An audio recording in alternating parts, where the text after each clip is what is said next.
चलिए भाई, आज क्या स्टार्ट करना है। कल बता दिया था, लास्ट में हमने डिस्कशन किया था और जहाँ तक कि हमने बताया था आपको कि आज हमें बताना था हीट ऑफ न्यूट्रलाइजेशन। पीछे हमने बताया था आपको heat of combustion. Heat of combustion हो गया था, एक क्वेश्चन केवल बचा था, वो करा देंगे। उसके बाद हीट ऑफ न्यूट्रलाइजेशन स्टार्ट करेंगे, या चलो क्वेश्चन लास्ट में करवा देंगे, जो एक क्वेश्चन बचा था। आज हम आगे एक नए आर्टिकल पे चलते हैं, हीट ऑफ न्यूट्रलाइजेशन। क्या है भाई हीट ऑफ न्यूट्रलाइजेशन? तो कहते हैं कि जब एसिड और बेस रिएक्शन करते हैं तो साल्ट और वाटर बनाते हैं, तो और उसके बाद हीट कुछ निकलती है। ये जो हीट ऑफ न्यूट्रलाइजेशन है बेटा, ये एक्जोथर्मिक होता है, ऑलवेज एक्जोथर्मिक होता है। हीट ऑफ न्यूट्रलाइजेशन जो मैं लिखने चल रहा हूँ, ये आर्टिकल बहुत इम्पॉर्टेंट है। हीट ऑफ न्यूट्रलाइजेशन, ये हीट ऑफ न्यूट्रलाइजेशन जो होगा इसको हम डेल्टा एच न्यू ऐसे करके लिख देते हैं, रिप्रेजेंट करते हैं हीट ऑफ न्यूट्रलाइजेशन को। और यह ऑलवेज एक्जोथर्मिक होता है, ऑलवेज एक्जोथर्मिक। इसका मतलब न्यूट्रलाइजेशन के बाद हमेशा हीट रिलीज होती है। इसका मतलब डेल्टा एच की वैल्यू जो आएगी वो निगेटिव में आएगी। अच्छा, हीट ऑफ न्यूट्रलाइजेशन का डेफिनेशन क्या है ये जान लो। तो कहना कि जब 1 ग्राम इक्विवेलेंट एसिड जब 1 ग्राम इक्विवेलेंट बेस को न्यूट्रलाइज करता है तो जितना अमाउंट ऑफ हीट रिलीज होती है उसी को हम हीट ऑफ न्यूट्रलाइजेशन बोलते हैं। फिर से बोल रहा हूँ, amount of heat released when 1 gram equivalent of acid neutralised by 1 gram equivalent of base. इसका मतलब कोई एसिड है और बेस से न्यूट्रलाइज हो रहा है, ये तो कंफर्म है कि साल्ट और वाटर बनेगा। और यहाँ पर एक नियम हमने शर्त लिख दिया कि एसिड जो है 1 ग्राम इक्विवेलेंट है, 1 gram equivalent acid, 1 gram equivalent base. यदि एक दूसरे को न्यूट्रलाइज करते हैं तो जितनी अमाउंट ऑफ हीट यहाँ से रिलीज होगी, निकलेगी, उसको हम हीट ऑफ न्यूट्रलाइजेशन बोलते हैं। जितनी अमाउंट ऑफ हीट रिलीज होगी उसी को हम हीट ऑफ न्यूट्रलाइजेशन कहते हैं।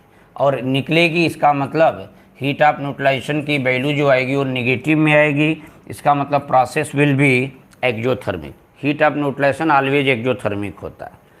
अच्छा, एक बात और ज़रा बताऊंगा, ये तो बड़ी स्पेशल बात किया कि 1 gram equivalent acid 1 gram equivalent base को जब न्यूट्रलाइज करता है तो जितनी अमाउंट ऑफ हीट रिलीज होगी उसी को हम हीट ऑफ न्यूट्रलाइजेशन कहते हैं।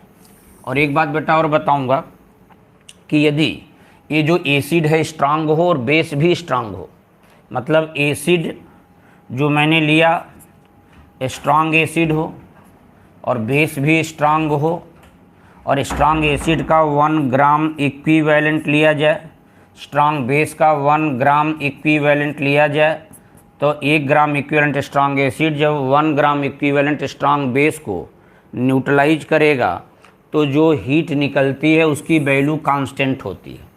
जैसे देखो, फिर यहाँ साल्ट बनेगा, वाटर भी बनेगा, और जो हीट यहाँ पर निकलती है उसकी वैल्यू -13.7 किलो कैलोरी होती है, -13.7 किलो कैलोरी होती है, या इसी को बोल देना 57.2 किलो जूल होती है।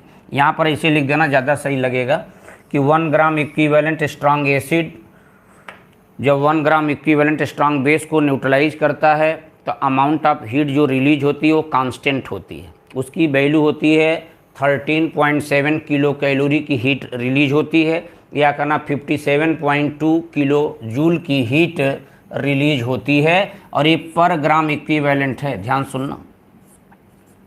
पर ग्राम इक्विवेलेंट का मतलब दोनों एसिड और बेस के 1 ग्राम इक्विवेलेंट होने चाहिए, तब जो हीट रिलीज होगी वो, एक सेकेंड बेटा रुक जाओ, नेट तो ऑन है इसका। तो जो हीट रिलीज होगी वो वैल्यू फिक्स है, कांस्टेंट। हाँ, एक बात और बताऊंगा, जैसे कि ये तो हो गई बात, जैसे मैंने आपसे बात किया कोई स्ट्रांग एसिड ले लो, सपोज करो एक एग्जांपल भी ले रहा हूँ, सपोज करो HCl है स्ट्रांग एसिड, इसका 1 ग्राम इक्विवेलेंट लिया जाए, जैसे बेस ले लो NaOH, ये 1 ग्राम इक्विवेलेंट लिया और ये जब एक दूसरे को न्यूट्रलाइज करेंगे तो NaCl बनेगा, वाटर बनेगा और हीट जो निकलेगी बेटा डेल्टा H, इसकी वैल्यू जो होगी वो होगी 13.7 किलो कैलोरी होगी या 57.2 किलो जूल होगी। ठीक है, हाँ निकलेगी हीट, इसीलिए मैंने एक्जोथर्मिक बताया, इसलिए निगेटिव साइन लगा दिया। निगेटिव साइन इट केवल इस बात को एक्सप्रेस करता है कि न्यूट्रलाइजेशन के दौरान हीट रिलीज होती। हाँ एक बात यहीं पे और देख लो, मैं कभी कभी सवाल भी आ जाता है कि जैसे देखो जरा दिमाग लगाओ कि HCl है माने स्ट्रांग एसिड है माने strong electrolyte, NaOH strong base है माने स्ट्रांग इलेक्ट्रोलाइट। अच्छा HCl टूटेगा तो क्या बनाएगा, H+ और Cl- ये बना दे, और NaOH टूट के क्या बनाएगा, Na+ और OH-। अच्छा रिएक्शन के बाद क्या बन रहा है, NaCl माने वही Na+ Cl- बन रहा है और वाटर बन रहा है। तुम्हें हम एक बात केवल बताना चाह रहे हैं बेटा, देखो Cl- Na+, एक कॉमन था लेफ्ट राइट में कैंसिल हो गया, तो बचा क्या है, H+ + OH- गिव्स H2।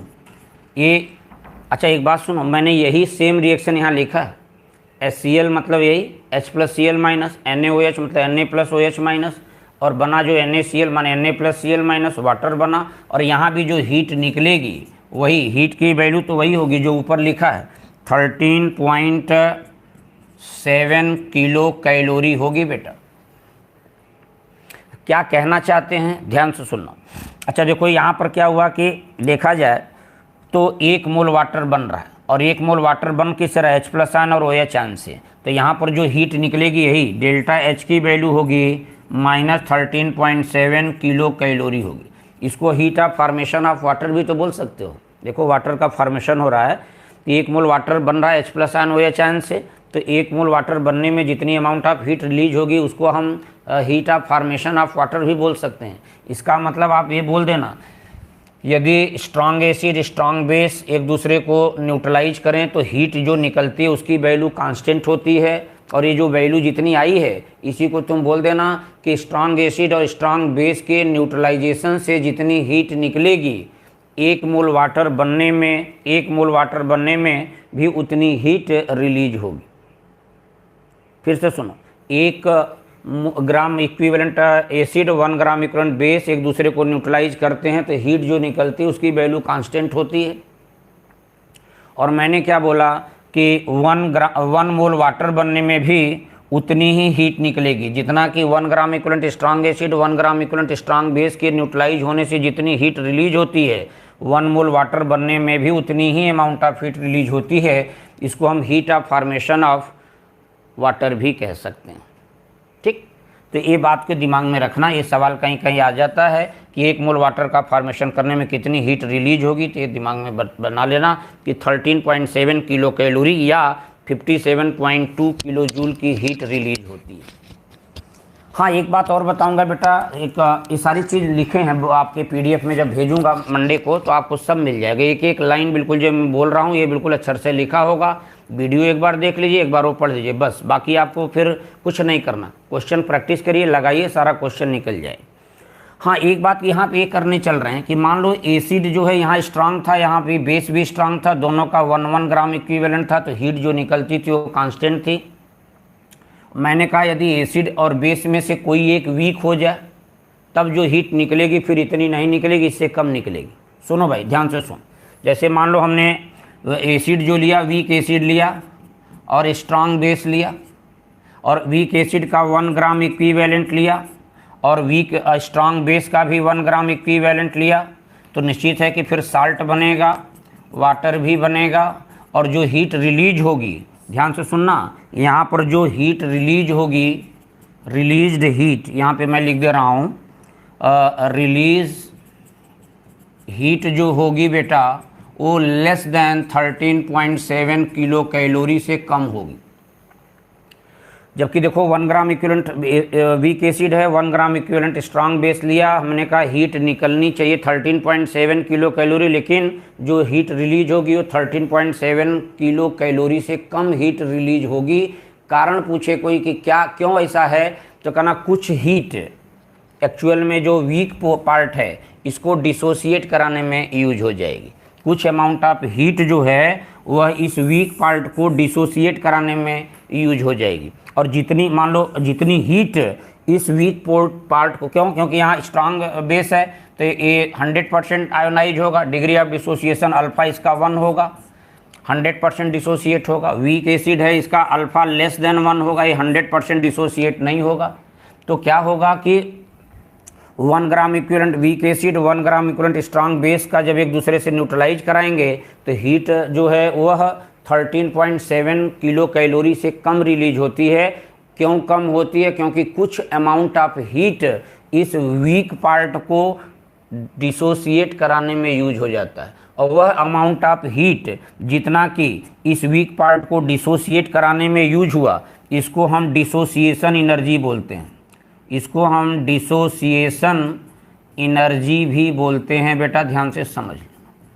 एक बात और सुनो, ये तो मैंने एक एग्जांपल दिया, दूसरा फिर एक बात सुनो। यहाँ तो एसिड वीक था, यहाँ बेस स्ट्रांग था। अच्छा मैंने कहा मान लो ऐसा करें, स्ट्रांग एसिड ले लें और वीक बेस ले लें, और स्ट्रांग एसिड भी 1 ग्राम इक्विवेलेंट है, वीक बेस भी 1 ग्राम इक्विवेलेंट है बेटा।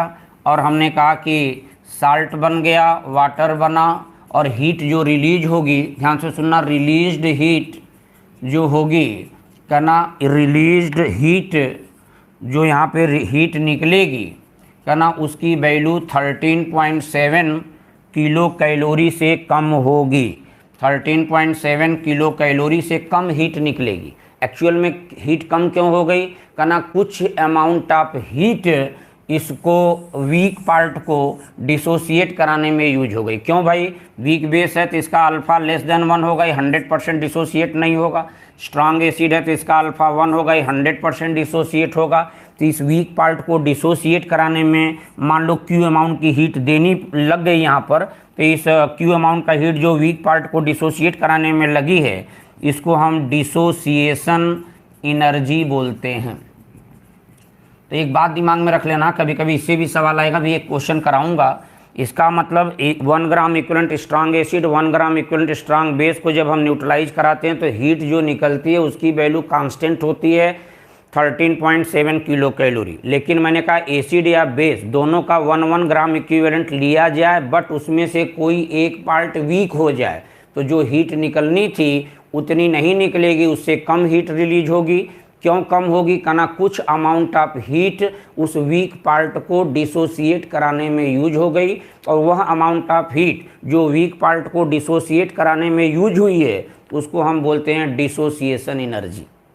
और पूछा जाए कि एक फार्मूला हम आपको लिखे दे रहे हैं, ध्यान से सुनना। अब हीट जब एसिड या बेस में से कोई एक पार्ट वीक होगा तो कहना फिर हीट ऑफ न्यूट्रलाइजेशन बराबर होगा -13.7 प्लस डिसोसिएशन एनर्जी। ये याद रखना। जो अब जितनी हीट निकलेगी, एक पार्ट यदि वीक है तो जितनी हीट निकलेगी वो हीट ऑफ न्यूट्रलाइजेशन होगा, और हीट ऑफ न्यूट्रलाइजेशन होगा -13.7 प्लस डिसोसिएशन एनर्जी कर देना। ये ओवरऑल जो एक फार्मूला दिमाग में रख। तो हमने कितनी बात आपके सामने रखी? 4 लाइनें बोली हैं, वो चारों जरा बुकलेट के माध्यम से देखना। बुकलेट में जो लिखा है उसमें चल के जरा देख लो जरा सा क्या हमने मेंशन किया है। देखो पहली बात तो मैंने यही बताया कि 1 ग्राम इक्विवेलेंट, अच्छा 1 ग्राम इक्विवेलेंट को मतलब 1000 मिली इक्विवेलेंट बोल सकते हो। 1 ग्राम इक्विवेलेंट को 1000 मिली इक्विवेलेंट बोल सकते हो। आपको पता है 1 ग्राम इक्विवेलेंट में 1000 मिली इक्विवेलेंट होता है।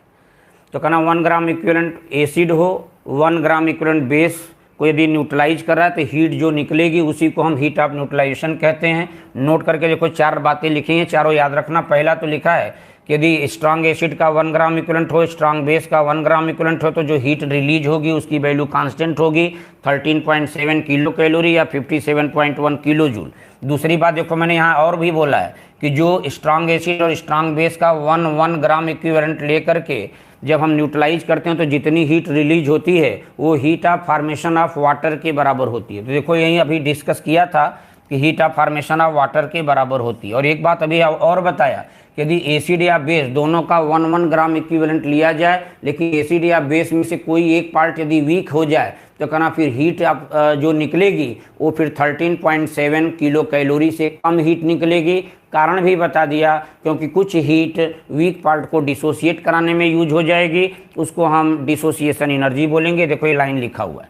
और हमने कहा चलो कि देखो हीट ऑफ न्यूट्रलाइजेशन बराबर आ गया -13.7 प्लस डिसोसिएशन एनर्जी कर देना। इससे कभी कभी हीट ऑफ न्यूट्रलाइजेशन पता होगा और ये वैल्यू रख देना, तो यहाँ से आप वीक पार्ट को डिसोसिएट कराने में कितनी एनर्जी लगी ये सवाल पूछ दे तो आप उस वीक पार्ट का डिसोसिएशन कराने में जो एनर्जी लगी है वो आप निकाल सकते हैं, उसको डिसोसिएशन एनर्जी बोलते हैं। और डिसोसिएशन एनर्जी बेटा एंडोथर्मिक प्रोसेस होता है, हीट ऑफ न्यूट्रलाइजेशन एक्सोथर्मिक होता है, but dissociation energy weak part को डिसोसिएट कराने में एनर्जी लगी है, इसका मतलब कहलाएगा एंडोथर्मिक। तो डिसोसिएशन एनर्जी एंडोथर्मिक है, तो इसीलिए देखो यहाँ पर प्लस लिखा है। और हीट ऑफ न्यूट्रलाइजेशन एक्सोथर्मिक होता है, तो देखो यहाँ माइनस लिखा है। तो इस बात को देख लो, जैसे एक सवाल है, क्वेश्चन के माध्यम से देख लो, चाहो तो यहीं पे समझ में भी आ जाएगा। एक बात बेटा बड़ी इंपॉर्टेंट है, देखो जरा से क्वेश्चन के माध्यम से देख लो तो डिसोसिएशन एनर्जी निकालना आपको आसान हो जाएगा। जैसे कह रहा है कि heat of neutralisation of acetic acid. अरे भाई आपको समझ में आ गया, CH3COOH एसिटिक एसिड है, वीक एसिड है। अच्छा, और कह रहा है यहाँ पर NaOH से उसको न्यूट्रलाइज किया जा रहा है जो कि स्ट्रॉन्ग बेस है। और कह रहा है कि यहाँ पर जो हीट ऑफ न्यूट्रलाइजेशन है डेल्टा H न्यू, ये है -11.5 किलो कैलोरी है। कहना 13.7 क्यों नहीं है? अरे सर हाँ, ये 13.7 किलो कैलोरी क्यों नहीं है? हमने कहा इसमें एक पोर्शन वीक है। देखो एक पार्ट यहाँ पर वीक है, इसलिए हीट मैंने कहा कम निकलेगी। कहना बाकी हीट कहाँ गई? तो कहना कुछ हीट इसको डिसोसिएट कराने में चलेगी। तो सवाल में यही पूछा है। देखो आगे तो क्वेश्चन में दिया heat of neutralisation of acetic acid with NaOH is this, ये दिया है। और कह रहा है dissociation energy of acetic acid क्या होगा, माने इस वीक एसिड का डिसोसिएशन एनर्जी बताओ क्या होगा। तो अभी एक फार्मूला बताया कि heat of neutralisation delta H न्यू, हीट ऑफ न्यूट्रलाइजेशन बराबर होगा -13.7 किलो कैलोरी और प्लस Q कर दो या डिसोसिएशन एनर्जी लिख दो, डिसोसिएशन एनर्जी लिख दो, इसको Q से एक्सप्रेस कर देते हैं, ध्यान से। तो बताओ भाई इसमें हीट ऑफ न्यूट्रलाइजेशन तो दिया है कितना, -11.5 बराबर यहाँ लिख देना -13.7 प्लस डिसोसिएशन एनर्जी वही Q निकालना है। डिसोसिएशन एनर्जी को Q से एक्सप्रेस करते हैं, Q तुम्हें निकालना है तो निकाल लेना। तो Q की वैल्यू आ जाएगी, इधर आ जाएगा प्लस हो जाएगा, इसका मतलब ये हो जाएगा 13.7 माइनस 11.5 कर देना, यहाँ से Q आएगी और यहाँ से निकाल के देख लो कितना आया 2.2 और ये वैल्यू प्लस में आएगी तो Q की वैल्यू आ गई। इसका मतलब इस वीक पोर्शन जो है एसिटिक एसिड, जो वीक एसिड है, इसको डिसोसिएट कराने में इतनी हीट लग गई है, इस वजह से हीट ऑफ न्यूट्रलाइजेशन की वैल्यू कम आ रही। क्लियर हो जाएगा, देख लेना, ये आपको समझ में आ जाएगा। नेक्स्ट बेटा आगे जरा सा बढ़ते हैं, चलिए आगे बढ़े हैं। गुड मॉर्निंग भाई, आप सभी लोगों को हमारी तरफ से गुड मॉर्निंग। चलिए आगे बढ़िए, तो ये तो हो जाएगा। अच्छा अब क्वेश्चन कैसा आएगा? अच्छा यहाँ पर मैं एक बात बोल रहा हूँ बार बार कि 1 ग्राम इक्विवेलेंट क्या है, निकालने के फार्मूला आपको मालूम होना चाहिए। तो आइए जरा सा ग्राम इक्विवेलेंट निकालने का पहले फार्मूला देखिए। तो ग्राम इक्विवेलेंट निकालने के कई फार्मूला। अच्छा बेटा एक बात और सुन लो, और यहाँ पर एक लाइन और हम बता दें इसी में, फिर आगे बढ़ें। जैसे मैंने कहा कि मान लो एक बात हम आपसे कहें कि जो heat 1 gram equivalent strong acid जब लेते हो और 1 ग्राम इक्विवेलेंट स्ट्रांग बेस लेते हो तो हीट जो निकलती है वो कांस्टेंट होती है 13.7। अच्छा मान लो एसिड या बेस का ग्राम इक्विवेलेंट अदर देन 1 हो जाए, पता लगा अब एसिड 2 ग्राम इक्विवेलेंट है, बेस 4 ग्राम इक्विवेलेंट है और न्यूट्रलाइज हो रहा है, तब हीट कितनी निकलेगी? फिर से सुनना भाई, एसिड का 1 ग्राम इक्विवेलेंट होगा, बेस का 1 ग्राम इक्विवेलेंट होगा, तो जो हीट रिलीज होगी उसकी वैल्यू तो कांस्टेंट होती है, फिक्स होती है। लेकिन मैंने कहा एसिड या बेस में से किसी का ग्राम इक्विवेलेंट यदि अदर देन 1 है, अदर देन 1 का मतलब 1 नहीं है, पता लगा किसी का ग्राम इक्विवेलेंट 0.4 है, किसी का 0.9 है, किसी का 7 है, किसी का 9 है, ऐसे करके दे दे, तब क्या करोगे? तब अमाउंट ऑफ हीट कितनी रिलीज होगी ये जानकारी में रखना। देखो मैंने यहाँ पर लिख रखा है, एक बात ध्यान से सुनो, कि the heat evolved when 1 gram equivalent of acid is completely neutralised by 1 gram equivalent of strong base. जो हीट इवॉल्व होगी उसकी वैल्यू तो कांस्टेंट होगी और वो वैल्यू होती है 13.7 किलो कैलोरी पर ग्राम इक्विवेलेंट। लेकिन यहाँ पे देखो लिखा है, लेकिन यदि ग्राम इक्विवेलेंट ऑफ स्ट्रांग एसिड या स्ट्रांग बेस का जो ग्राम इक्विवेलेंट है वो अदर देन 1 हो जाए, 1 ना हो के कुछ और हो जाए, पता लगा एसिड और बेस का ग्राम 2 और 2 हो गया, या 2 और 3 हो गया, या 6 और 7 हो गया, तब कितनी हीट निकलेगी। तब याद रखना कि हीट रिलीज कितनी होगी, तो उसके लिए एक फार्मूला बेटा याद कर लो कि अमाउंट ऑफ हीट रिलीज्ड, यहाँ लिख दे रहा हूँ, अमाउंट ऑफ हीट रिलीज्ड, या चलो यहाँ से हटा देता हूँ, मैं आपको यहाँ पे लिख के दिखा देता हूँ।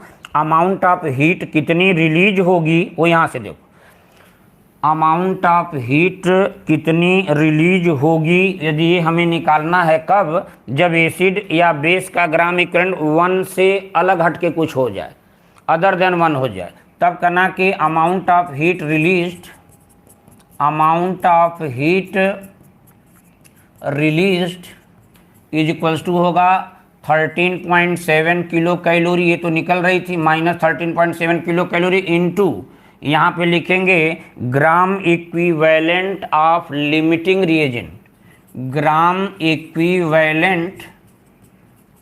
इक्विवेलेंट ऑफ लिमिटिंग रिएजेंट लिख देते हैं। तो अमाउंट ऑफ हीट जो रिलीज होगी वो अब इतनी अमाउंट ऑफ हीट रिलीज होगी, कब, जबकि एसिड या बेस का ग्राम इक्विवेलेंट 1 से हट के कुछ और हो जाए, तब कहना कि जो अमाउंट ऑफ हीट रिलीज होगी वो minus 13.7 into gram equivalent of limiting reagent के बराबर होगी। सुनो कैसे, लिमिटिंग रीजन कौन होगा, जैसे अभी बताऊंगा कि जैसे मान ले कहा कि एसिड और बेस में से किसी का ग्राम इक्विवेलेंट कम है, किसी का ज़्यादा है, तो जिसका ग्राम इक्विवेलेंट कम होगा अब हीट उसी के अकॉर्डिंग निकलेगी, और जिसका ग्राम इक्विवेलेंट कम होगा वही है लिमिटिंग रिएजेंट। अच्छा, अब ग्राम इक्विवेलेंट निकालने के कई फार्मूला पहले सुन लो फिर बताता हूँ। ग्राम इक्विवेलेंट निकालना है तो ग्राम इक्विवेलेंट निकालने के तो कई फार्मूला आप पढ़ते हो, कई टर्म में मैंने बताया है, ध्यान से सुनो। क्या, पहले तो बेसिक फार्मूला जानते हो कि नॉर्मलिटी बराबर होता है weight of solute upon equivalent weight of solute into 1000 upon volume of solution in ml।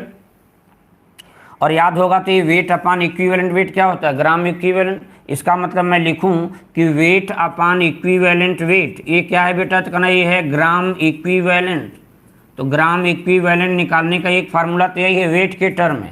अच्छा, इसको यहाँ रोक के बाकी को इधर भेजो तो ये देखो बन गया normality into volume of solution in ml upon 1000, कहना इससे भी ग्राम इक्विवेलेंट आएगा इन टर्म ऑफ नॉर्मलिटी। और एक और फार्मूला मैं बताता हूँ, शायद याद होगा कि नॉर्मलिटी बराबर तुम जानते हो एन फैक्टर इंटू मोलरिटी होता है, तो नॉर्मलिटी हटा के यहाँ पे एन फैक्टर इंटू मोलरिटी लगा दो, तो N factor into molarity into volume of solution in ml upon 1000 कर दो, इससे भी ग्राम इक्विवेलेंट निकल के आता है। और एक फार्मूला और शायद आपको बताया हूँ, याद होगा कि नॉर्मलिटी जो होता है बेटा, और नॉर्मलिटी इज इक्वल्स टू होता है स्ट्रेंथ अपॉन इक्विवेलेंट वेट। तो देखो यही फार्मूला यहाँ फिर से लिख रहा हूँ, normality into volume of solution in ml upon 1000, और नॉर्मलिटी यहाँ से हटा के यहाँ ये लिख दो स्ट्रेंथ के टर्म में, तो स्ट्रेंथ अपॉन इक्विवेलेंट वेट कर दो, तो ये भी ग्राम इक्विवेलेंट निकालने का फार्मूला है। अच्छा, एक बात और तुम्हें बताया हूँ, ग्राम इक्विवेलेंट निकालने के लिए किसी का मोल पता है और एन फैक्टर पता है, तो कहना mole into it's an factor कर दो, इससे भी ग्राम इक्विवेलेंट आता है। तो देखिए सारा का सारा फार्मूला जो मैंने लिखा है इससे ग्राम इक्विवेलेंट निकलता है।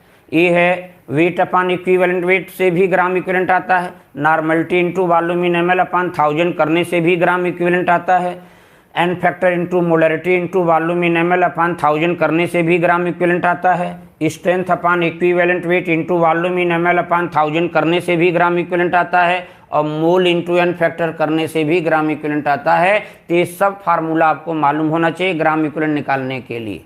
और मैंने अभी बताया कि जब 1 gram equivalent acid 1 gram equivalent base लेते हो तो जो अमाउंट ऑफ हीट रिलीज होती हो तो कांस्टेंट होती है, लेकिन यदि एसिड या बेस का ग्राम इक्विवेलेंट 1 से अदर होके कुछ अदर देन 1 हो जाए तब अमाउंट ऑफ हीट कितनी रिलीज होगी। तो उसके लिए ऊपर मैंने अभी फार्मूला लिख दिया, ये क्या कि अमाउंट ऑफ हीट कितनी रिलीज होगी, तो कहना 13.7 into gram equivalent of limiting reagent. Limiting reagent का मतलब समझो, अभी बता दे रहा हूँ, अभी लिमिटिंग रीजेंट वो होगा जिसका ग्राम इक्विवेलेंट कम होगा, अब इससे क्वेश्चन आके करोगे अभी आप खुद समझ में आ जाएगा सब कि कितनी हीट रिलीज होगी। ध्यान से जैसे सुन लो, एक छोटा सा उदाहरण दे रहा हूँ। जैसे मैंने कहा HCl है, स्ट्रांग एसिड है, और यहाँ पर NaOH है, स्ट्रांग बेस है। ध्यान से सुनो, मान लो एसिड का ग्राम इक्विवेलेंट ये स्ट्रांग एसिड है और ये स्ट्रांग बेस है, और हमें पता है कि इन दोनों का यदि 1 ग्राम इक्विवेलेंट लिया जाए तो हीट जो रिलीज होगी वो 13.7 किलो कैलोरी हीट निकलेगी। माइनस का मतलब हीट निकलेगी। अच्छा, अब जैसे मैंने कहा 1 ना लेके मान लो ये कह दे कि भाई इसका ग्राम इक्विवेलेंट 3 ग्राम इक्विवेलेंट है, इसका एसिड का 3 ग्राम इक्विवेलेंट है और बेस का 2 ग्राम इक्विवेलेंट है। अब बताओ कितनी हीट रिलीज होगी। तो कहना यार जब 1 ग्राम, इनका भी 1 ग्राम इक्विवेलेंट था, इनका भी 1 ग्राम इक्विवेलेंट था, तो इतनी हीट निकल रही थी, ये हमें पता था। अब करा स्ट्रांग बेस का 2 ग्राम इक्विवेलेंट है और स्ट्रांग एसिड का 3 ग्राम इक्विवेलेंट है, अब हीट कितनी निकलेगी। तो पहले बताओ इन दोनों में कौन लिमिटिंग रिएजेंट है। तो कहना जिसका ग्राम इक्विवेलेंट कम होगा वो लिमिटिंग रिएजेंट है। तो बेस का केवल 2 ग्राम इक्विवेलेंट है, एसिड का 3 ग्राम इक्विवेलेंट है, इसका मतलब बेस का ही जो ग्राम इक्विवेलेंट कम है तो यही लिमिटिंग रिएजेंट होगा। अब हीट कितनी निकलेगी वो तुम यहाँ पे लिख सकता है, यहाँ पे लिख लो कि amount of heat released, amount of heat कितनी अब रिलीज होगी। यदि इसका 3 ग्राम इक्विवेलेंट लिया जाए और इस बेस का 2 ग्राम इक्विवेलेंट लिया जाए तो अमाउंट ऑफ हीट कितनी निकलेगी। तो यहाँ से बेटा तुम निकाल सकते हो कि -13.7 इंटू 2 कर देना। 2 क्यों? क्योंकि लिमिटिंग रिएजेंट हमारा NaOH है। क्यों? क्योंकि इसका ग्राम इक्विवेलेंट कम है। और सॉल्व कर देना, यहाँ से अब इतनी किलो कैलोरी हीट निकलेगी। तो यही मैं बताना चाहता। अच्छा, वैसे भी आपको मालूम है लॉ ऑफ ग्राम इक्विवेलेंट ये कहता है कि 2 ग्राम इक्विवेलेंट यदि बेस का है और 3 ग्राम इक्विवेलेंट, मान लो यहाँ एसिड का मानना था ये सब, तो मैंने कहा 2 ग्राम इक्विवेलेंट बेस केवल 2 ग्राम इक्विवेलेंट एसिड को ही न्यूट्रलाइज करेगा। यहाँ से केवल 2 ग्राम इक्विवेलेंट एसिड न्यूट्रलाइज होगा, 1 ग्राम इक्विवेलेंट एसिड बचा रह जाएगा, न्यूट्रलाइज ही नहीं होगा। तो इसका मतलब 2 gram equivalent base 2 gram equivalent acid को न्यूट्रलाइज करेगा, तो हीट कितनी निकलेगी। तो कहना फिर 1 ग्राम इक्विवेलेंट लेने से जितनी हीट निकल रही थी उसका डबल हो जाएगा। जैसे यहाँ पे बदल दो, डेटा बदल के कुछ लिख दो। जैसे मैंने कहा चलो यहाँ पर 2 ग्राम इक्विवेलेंट लिया, या यहाँ बदल दो थोड़ा सा, सपोज करो यहाँ पे 4 ग्राम इक्विवेलेंट लिया और यहाँ पर 3 ग्राम इक्विवेलेंट लिया। एसिड का 3 ग्राम इक्विवेलेंट है, बेस का 4 ग्राम इक्विवेलेंट है। अब हीट कितनी निकलेगी। तो अब देखना यहाँ पर अब बेस लिमिटिंग रिएजेंट नहीं है, अब लिमिटिंग रिएजेंट तुम्हारा एसिड हो गया। तो अब हीट कितनी निकलेगी। तो कहना अमाउंट ऑफ हीट रिलीज जो होगी वो होगी -13.7 into limit gram equivalent of limiting reagent.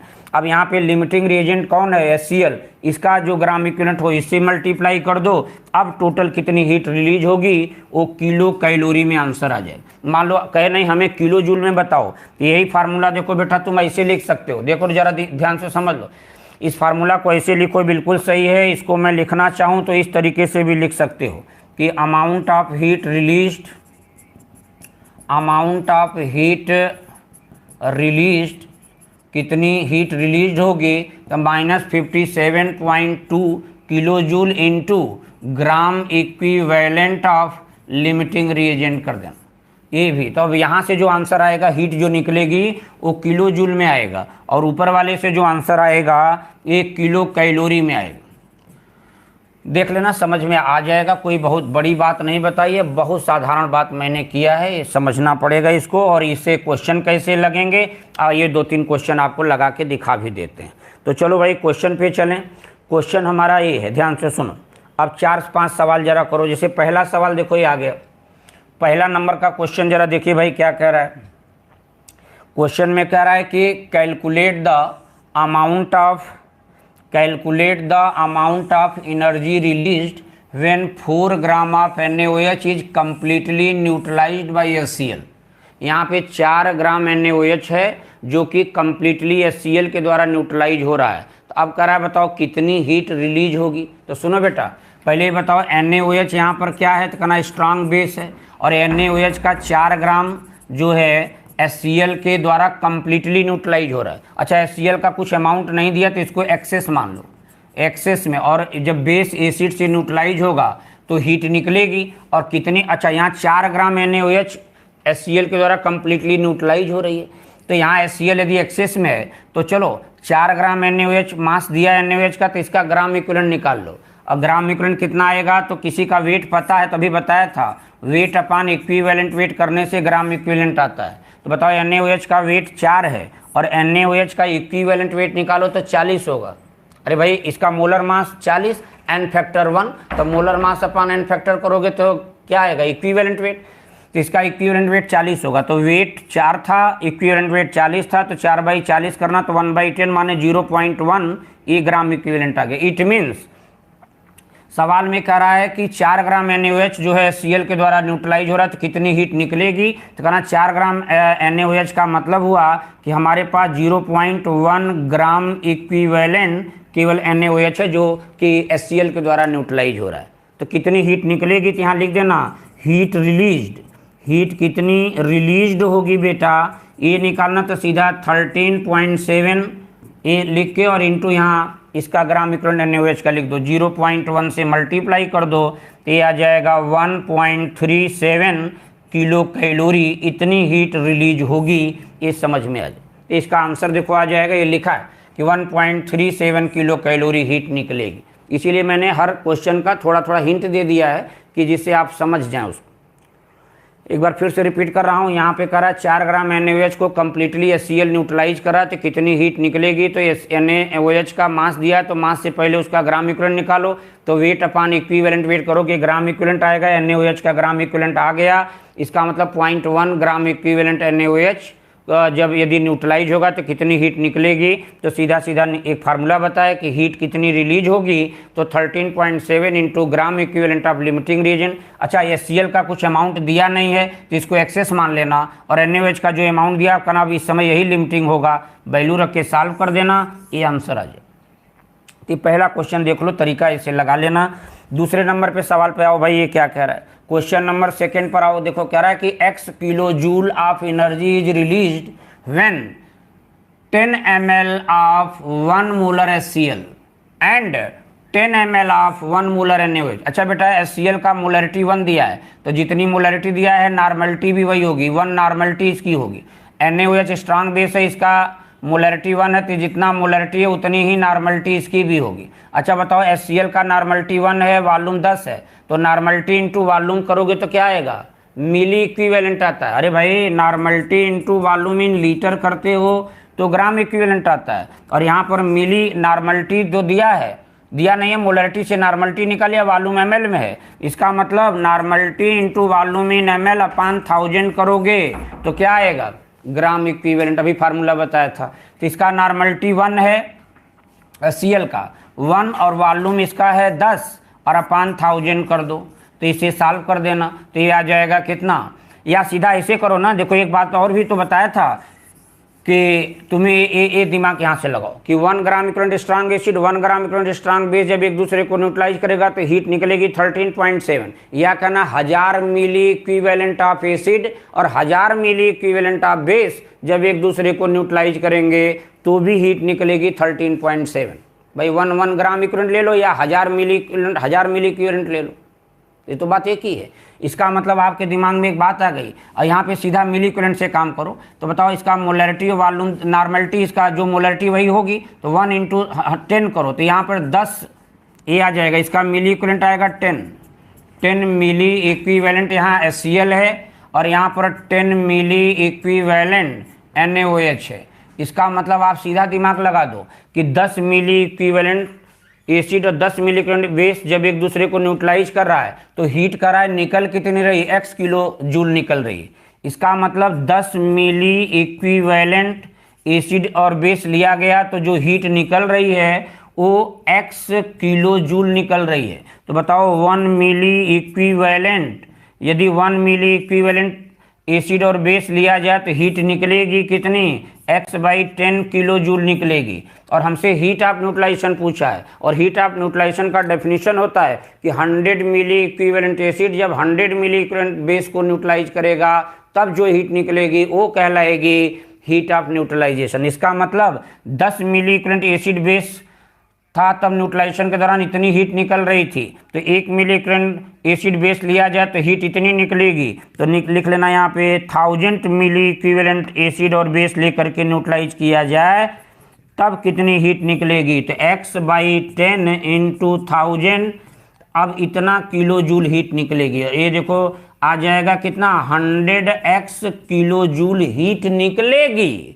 अच्छा निकलेगी इसका मतलब एक्जोथर्मिक होगा, तो यहाँ पे माइनस लगा देना, माइनस अपने मन से सोच के लगा दो क्योंकि हीट रिलीज हो रही है, और हमने कहा heat of neutralisation always exothermic होता है, तो माइनस लगा दो। तो आंसर देखो आ जाएगा, कह रहा है कि हीट ऑफ न्यूट्रलाइजेशन की वैल्यू क्या होगी, तो ये आंसर आ जाएगा -100x किलो जूल, इतनी अमाउंट ऑफ हीट रिलीज होगी। समझ आ जाएगा, कोई बहुत बड़ी बात नहीं बता रहा हूँ, बड़ी साधारण बात है, क्योंकि एसिड और बेस का मोलरिटी वॉल्यूम दिया था, इसके मोलरिटी से इसका नॉर्मलिटी आ गया, इसका n फैक्टर 1 है, तो जितनी मोलरिटी होगी वही नॉर्मलिटी होगी, नॉर्मलिटी इंटू वॉल्यूम करना मिली इक्विवेलेंट आएगा, इसका नॉर्मलिटी इंटू वॉल्यूम करना मिली इक्विवेलेंट आएगा, दोनों का मिली इक्विवेलेंट 10 और 10 है, और मुझे पता है कि हजार मिली इक्विवेलेंट दोनों के होते तो न्यूट्रलाइज होने के दौरान हीट निकलती 13.7, तो 10 मिली इक्विवेलेंट केवल जब न्यूट्रलाइज हो रहे तो हीट x निकल रही थी, तो 10 मिली इक्विवेलेंट के न्यूट्रलाइज से हीट इतनी निकल रही थी, 1 मिली इक्विवेलेंट जब एसिड बेस न्यूट्रलाइज होगा तो हीट इतनी निकलेगी, तो 1000 मिली इक्विवेलेंट यदि एसिड और बेस लेकर के न्यूट्रलाइज किया जाए तो हीट इतनी निकलेगी, और जितनी हीट निकलेगी यही है आपका हीट ऑफ न्यूट्रलाइजेशन। ये है बेटा हीट ऑफ न्यूट्रलाइजेशन, समझ लेना, तो इसका आंसर समझ में आ जाएगा। तो पहला सवाल भी हो गया, दूसरा हो गया। आइए तीसरे नंबर पे चलो भाई, तीसरे नंबर क्वेश्चन पे जरा विचार करो, क्या है, करेक्ट, कैलकुलेट द, ध्यान से सुनो, calculate the amount of energy released when 0.4 mole HNO3 are mixed with 0.8 mole of NaOH। अब यहाँ पे दो बात आई, HNO3 0.4 मोल है और NaOH पॉइंट कितना है, 8 है। चलो मैं इसका आंसर यहीं लगा दे रहा हूँ।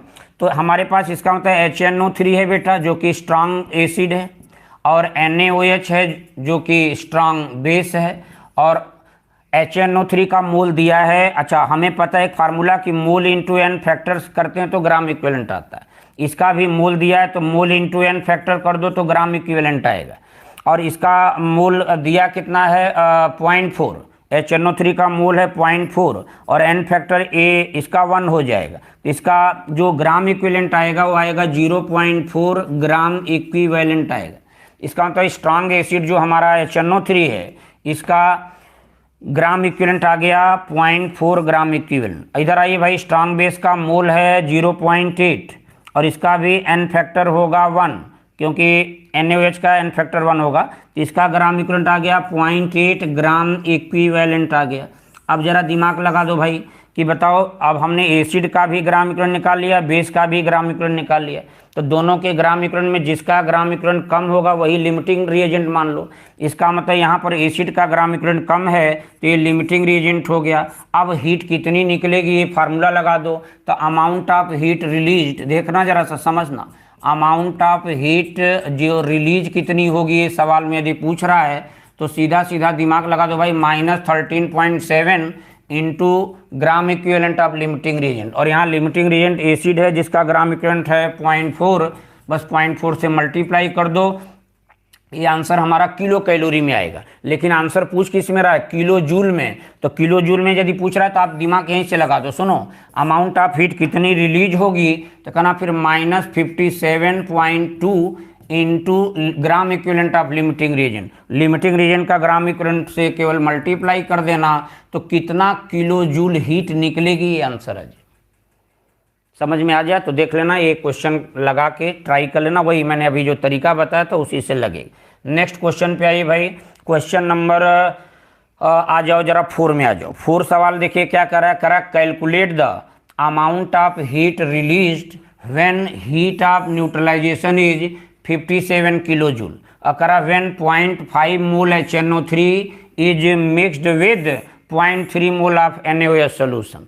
अब सुनो भाई, अब यहाँ पर हीट ऑफ न्यूट्रलाइजेशन की वैल्यू करा है कि 57 किलो जूल है, और यहाँ पर दो हैं कंपोनेंट, एसिड HNO3 है, बेस NaOH है। दिमाग लगाओ भाई, HNO3 स्ट्रांग एसिड है, NaOH बेटा स्ट्रांग बेस है, और इसका हीट ऑफ न्यूट्रलाइजेशन दिया है कितना 57 किलो जूल।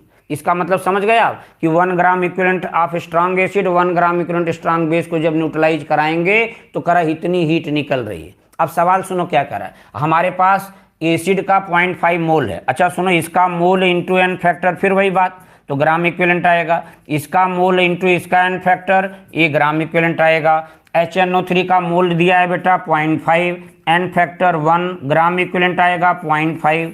अच्छा NaOH का मोल दिया है 0.3, तो और एन फैक्टर 1, इसका ग्राम इक्विवेलेंट आएगा 0.3। इसका मतलब यहाँ पर एसिड का भी ग्राम इक्विवेलेंट आ गया, बेस का भी ग्राम इक्विवेलेंट। एसिड का ग्राम इक्विवेलेंट आ गया 0.5, बेस का ग्राम इक्विवेलेंट आ गया 0.3।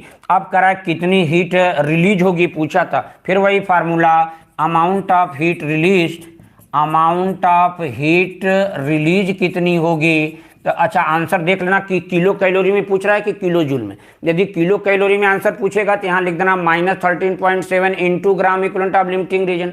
यदि आंसर किलो जूल में पूछेगा तो यहाँ लिख देना 57.2 into gram equivalent of limiting reagent लिख देना। दोनों फार्मूला ऊपर मैंने लिखा था। चलिए खैर आंसर किलो जूल में पूछ रहा है तो आप सीधा यहाँ पे लिख दो कि यहाँ पर लिख दो -57.2 into gram equivalent of limiting reagent. देखो बेटा यहाँ एसिड और बेस में किसका ग्राम इक्विवेलेंट कम है, यहाँ 0.5 है, यहाँ 0.3 ग्राम इक्विवेलेंट है, तो जिसका ग्राम इक्विवेलेंट कम है यही है लिमिटिंग रीजन। इसका मतलब यहाँ पर हम 0.3 से मल्टीप्लाई कर देंगे और मल्टीप्लाई करेंगे आंसर आ जाए। देख लो मल्टीप्लाई करके यहाँ 6 आ गया, यहाँ पर 1 हो गया और यहाँ पे 17 हो गया और 17.16, इतना किलो जूल हीट रिलीज होगी। इसका मतलब सवाल ये आ गया कि यदि हम यहाँ पर ले लें कि 0.5 मोल HNO3 और 0.3 मोल NaOH को यदि हम एक दूसरे से मिलाएं तो कितनी हीट रिलीज होगी, तो ये आंसर आ जाएगा। खैर वैसे हीट ऑफ न्यूट्रलाइजेशन 57 दिया था तो आप केवल 57 ही लेके काम करो, तो 57 इंटू इतना कर दो, बस आंसर आ जाएगा। सॉल्व करके देख लेना, आंसर मैच कर जाए, तो ये 17.1 ये आंसर आ जाए।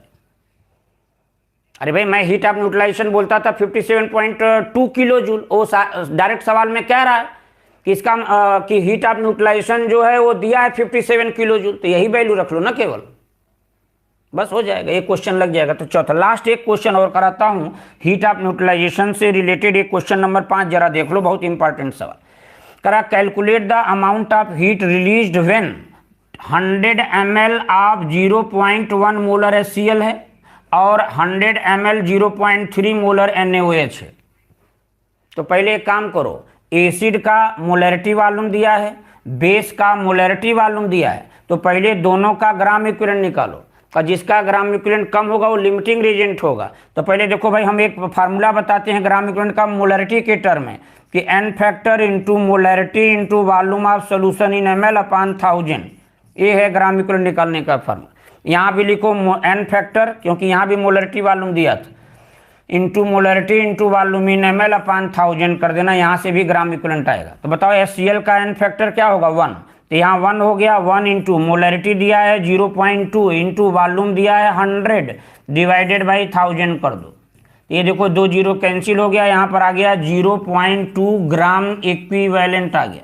इसका मतलब स्ट्रॉन्ग एसिड जो HCl है, ये HCl है, इसका ग्राम इक्विवेलेंट आ गया 0.2 ग्राम इक्विवेलेंट आ गया HCl का। इधर आओ NaOH स्ट्रॉन्ग बेस है, उसका भी एन फैक्टर 1 होगा, मोलैरिटी दिया है 0.3, वॉल्यूम दिया है 100 डिवाइडेड बाई 1000, सॉल्व कर दो, यहाँ से आ जाएगा 0.3 ग्राम इक्विवेलेंट आएगा।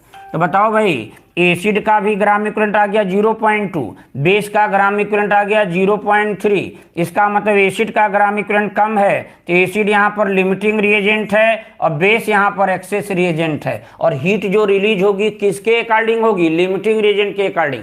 और आंसर एक बार जरूर देख लिया करो कि आंसर किलो कैलोरी में निकाल रहा है कि किलो जूल में, तो कहना आंसर तो किलो जूल में निकाला जा रहा है। इसका मतलब सीधा यहाँ दिमाग लगा देना कि अमाउंट ऑफ हीट रिलीज्ड, ये लिखा है फार्मूला लिखा है, या चलो फिर से लिख दे रहा हूं, अमाउंट ऑफ हीट रिलीज्ड, कितनी अमाउंट ऑफ हीट रिलीज होगी, तो सीधा लगा दो कि -57.1 या 2 कर दो, -57.2 और into limiting reagent of gram equivalent. और यहाँ पर एसिड और बेस में कंपेयर किया तो एसिड का ग्राम इक्विवेलेंट कम था, तो 0.2 से मल्टीप्लाई कर दो बेटा, कितनी हीट रिलीज होगी आ जाएगा। तो यहाँ पे देखो ये 4 आ जाएगा, यहाँ पे 4 1 और ये 11 आ गया, और 2 पॉइंट पर डेसिमल लगा दो, ये हो जाएगा 11.44 किलो जूल हीट निकलेगी। तो आंसर देख लो भाई, 11.44, वही 11.42 दिया है, तो लगभग ये आंसर हो जाएगा। तो बी आंसर हमारा हो जाएगा।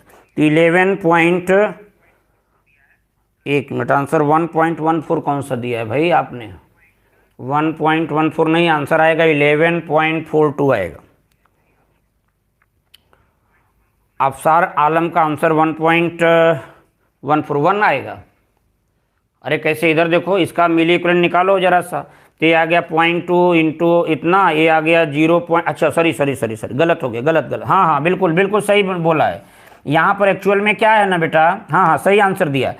ये आंसर हमारा ये नहीं आएगा। एक मिनट, बिल्कुल सही, क्योंकि यहाँ पर ग्राम इक्विवेलेंट निकालने में मैंने गलती किया है। N factor into molarity into volume in ml upon 1000। तो यहाँ पर 0.2 अपॉन 10, इसका तो 0.02 होगा ना। यस, यहाँ पर 0.03 होगा, यहाँ पर 0.3 भाई 10 है ना, तो ये 0.03 हो जाए।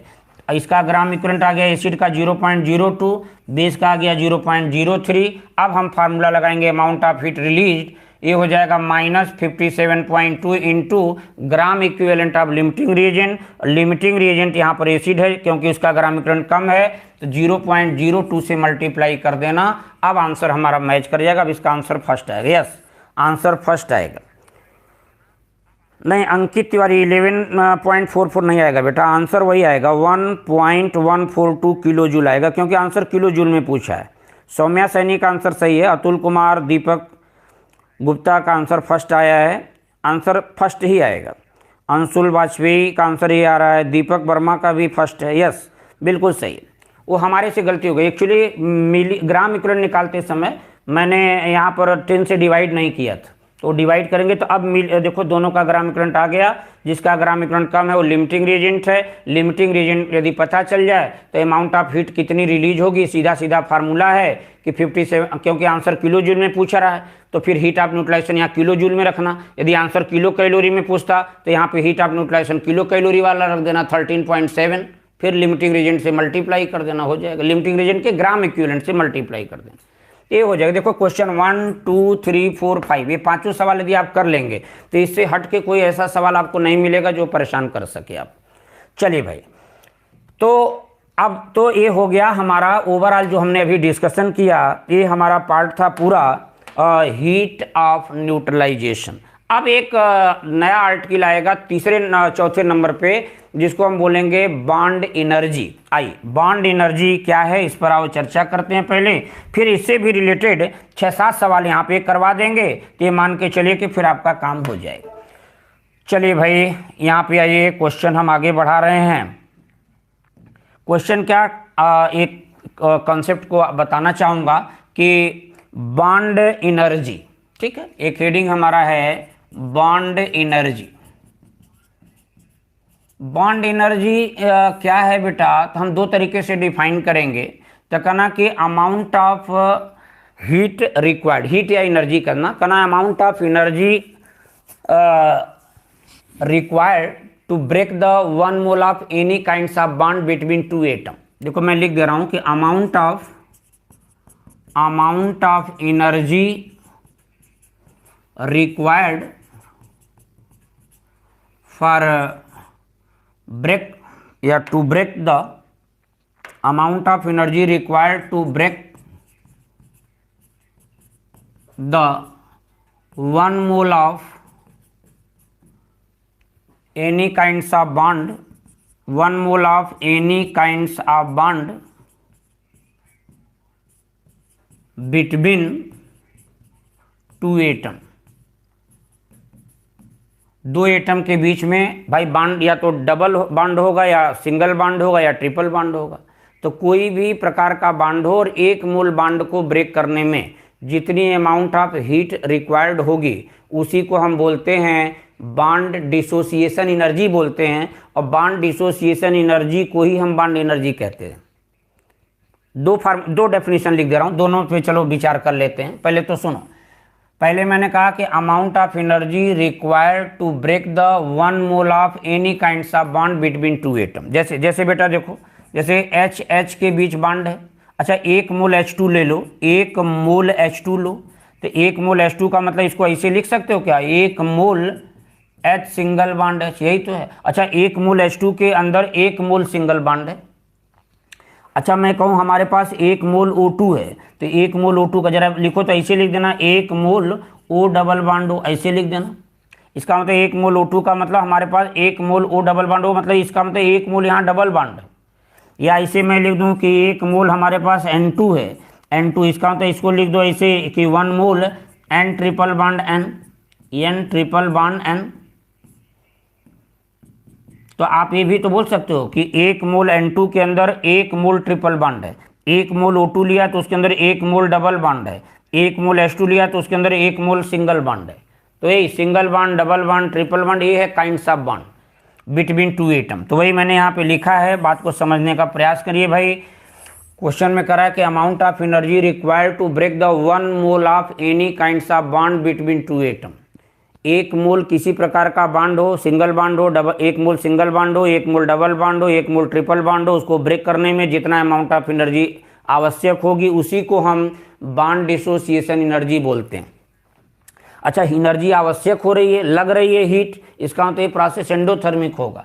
इसका मतलब बॉन्ड डिसोसिएशन एनर्जी जो है वो एंडोथर्मिक प्रोसेस है। तो देखो मैं एग्जांपल कुछ लिख दे रहा हूँ। जैसे मैंने लिखा कि 1 मोल HH बॉन्ड हमारे पास है और ये टूटेगा तो क्या बनाएगा, 2H बन जाएगा, और यहाँ पर जो डेल्टा H की वैल्यू होगी पॉजिटिव होगी, या इसको ऐसे लिख देना, bond energy of H single bond H, ये वैल्यू जो आएगी वो पॉजिटिव होगी। दिमाग में बैठ सुनो, या ऐसे लिख दो भाई, हमारे पास O डबल बॉन्ड O है, इसका मतलब यहाँ पे काइंड्स ऑफ बॉन्ड क्या है, डबल बॉन्ड है। तो कहना 1 मोल डबल बॉन्ड को जब ब्रेक करेंगे तो यहाँ 2O बना और 2 मोल O, और यहाँ पे डेल्टा H की वैल्यू यहाँ भी पॉजिटिव होगी। इसको लिख सकते हो कि बॉन्ड एनर्जी आप O डबल बॉन्ड O लिख देना, ये इसकी वैल्यू भी जो होगी वो पॉजिटिव होगी। अच्छा, अब यहाँ पे ऐसे लिख दो, 1 मोल, जैसे मान लो N ट्रिपल बॉन्ड N है, इसका मतलब यहाँ पर 1 मोल नाइट्रोजन में 1 मोल ट्रिपल बॉन्ड है, और ये ब्रेक होगा तो 2 मोल N बन जाएगा यहाँ पर।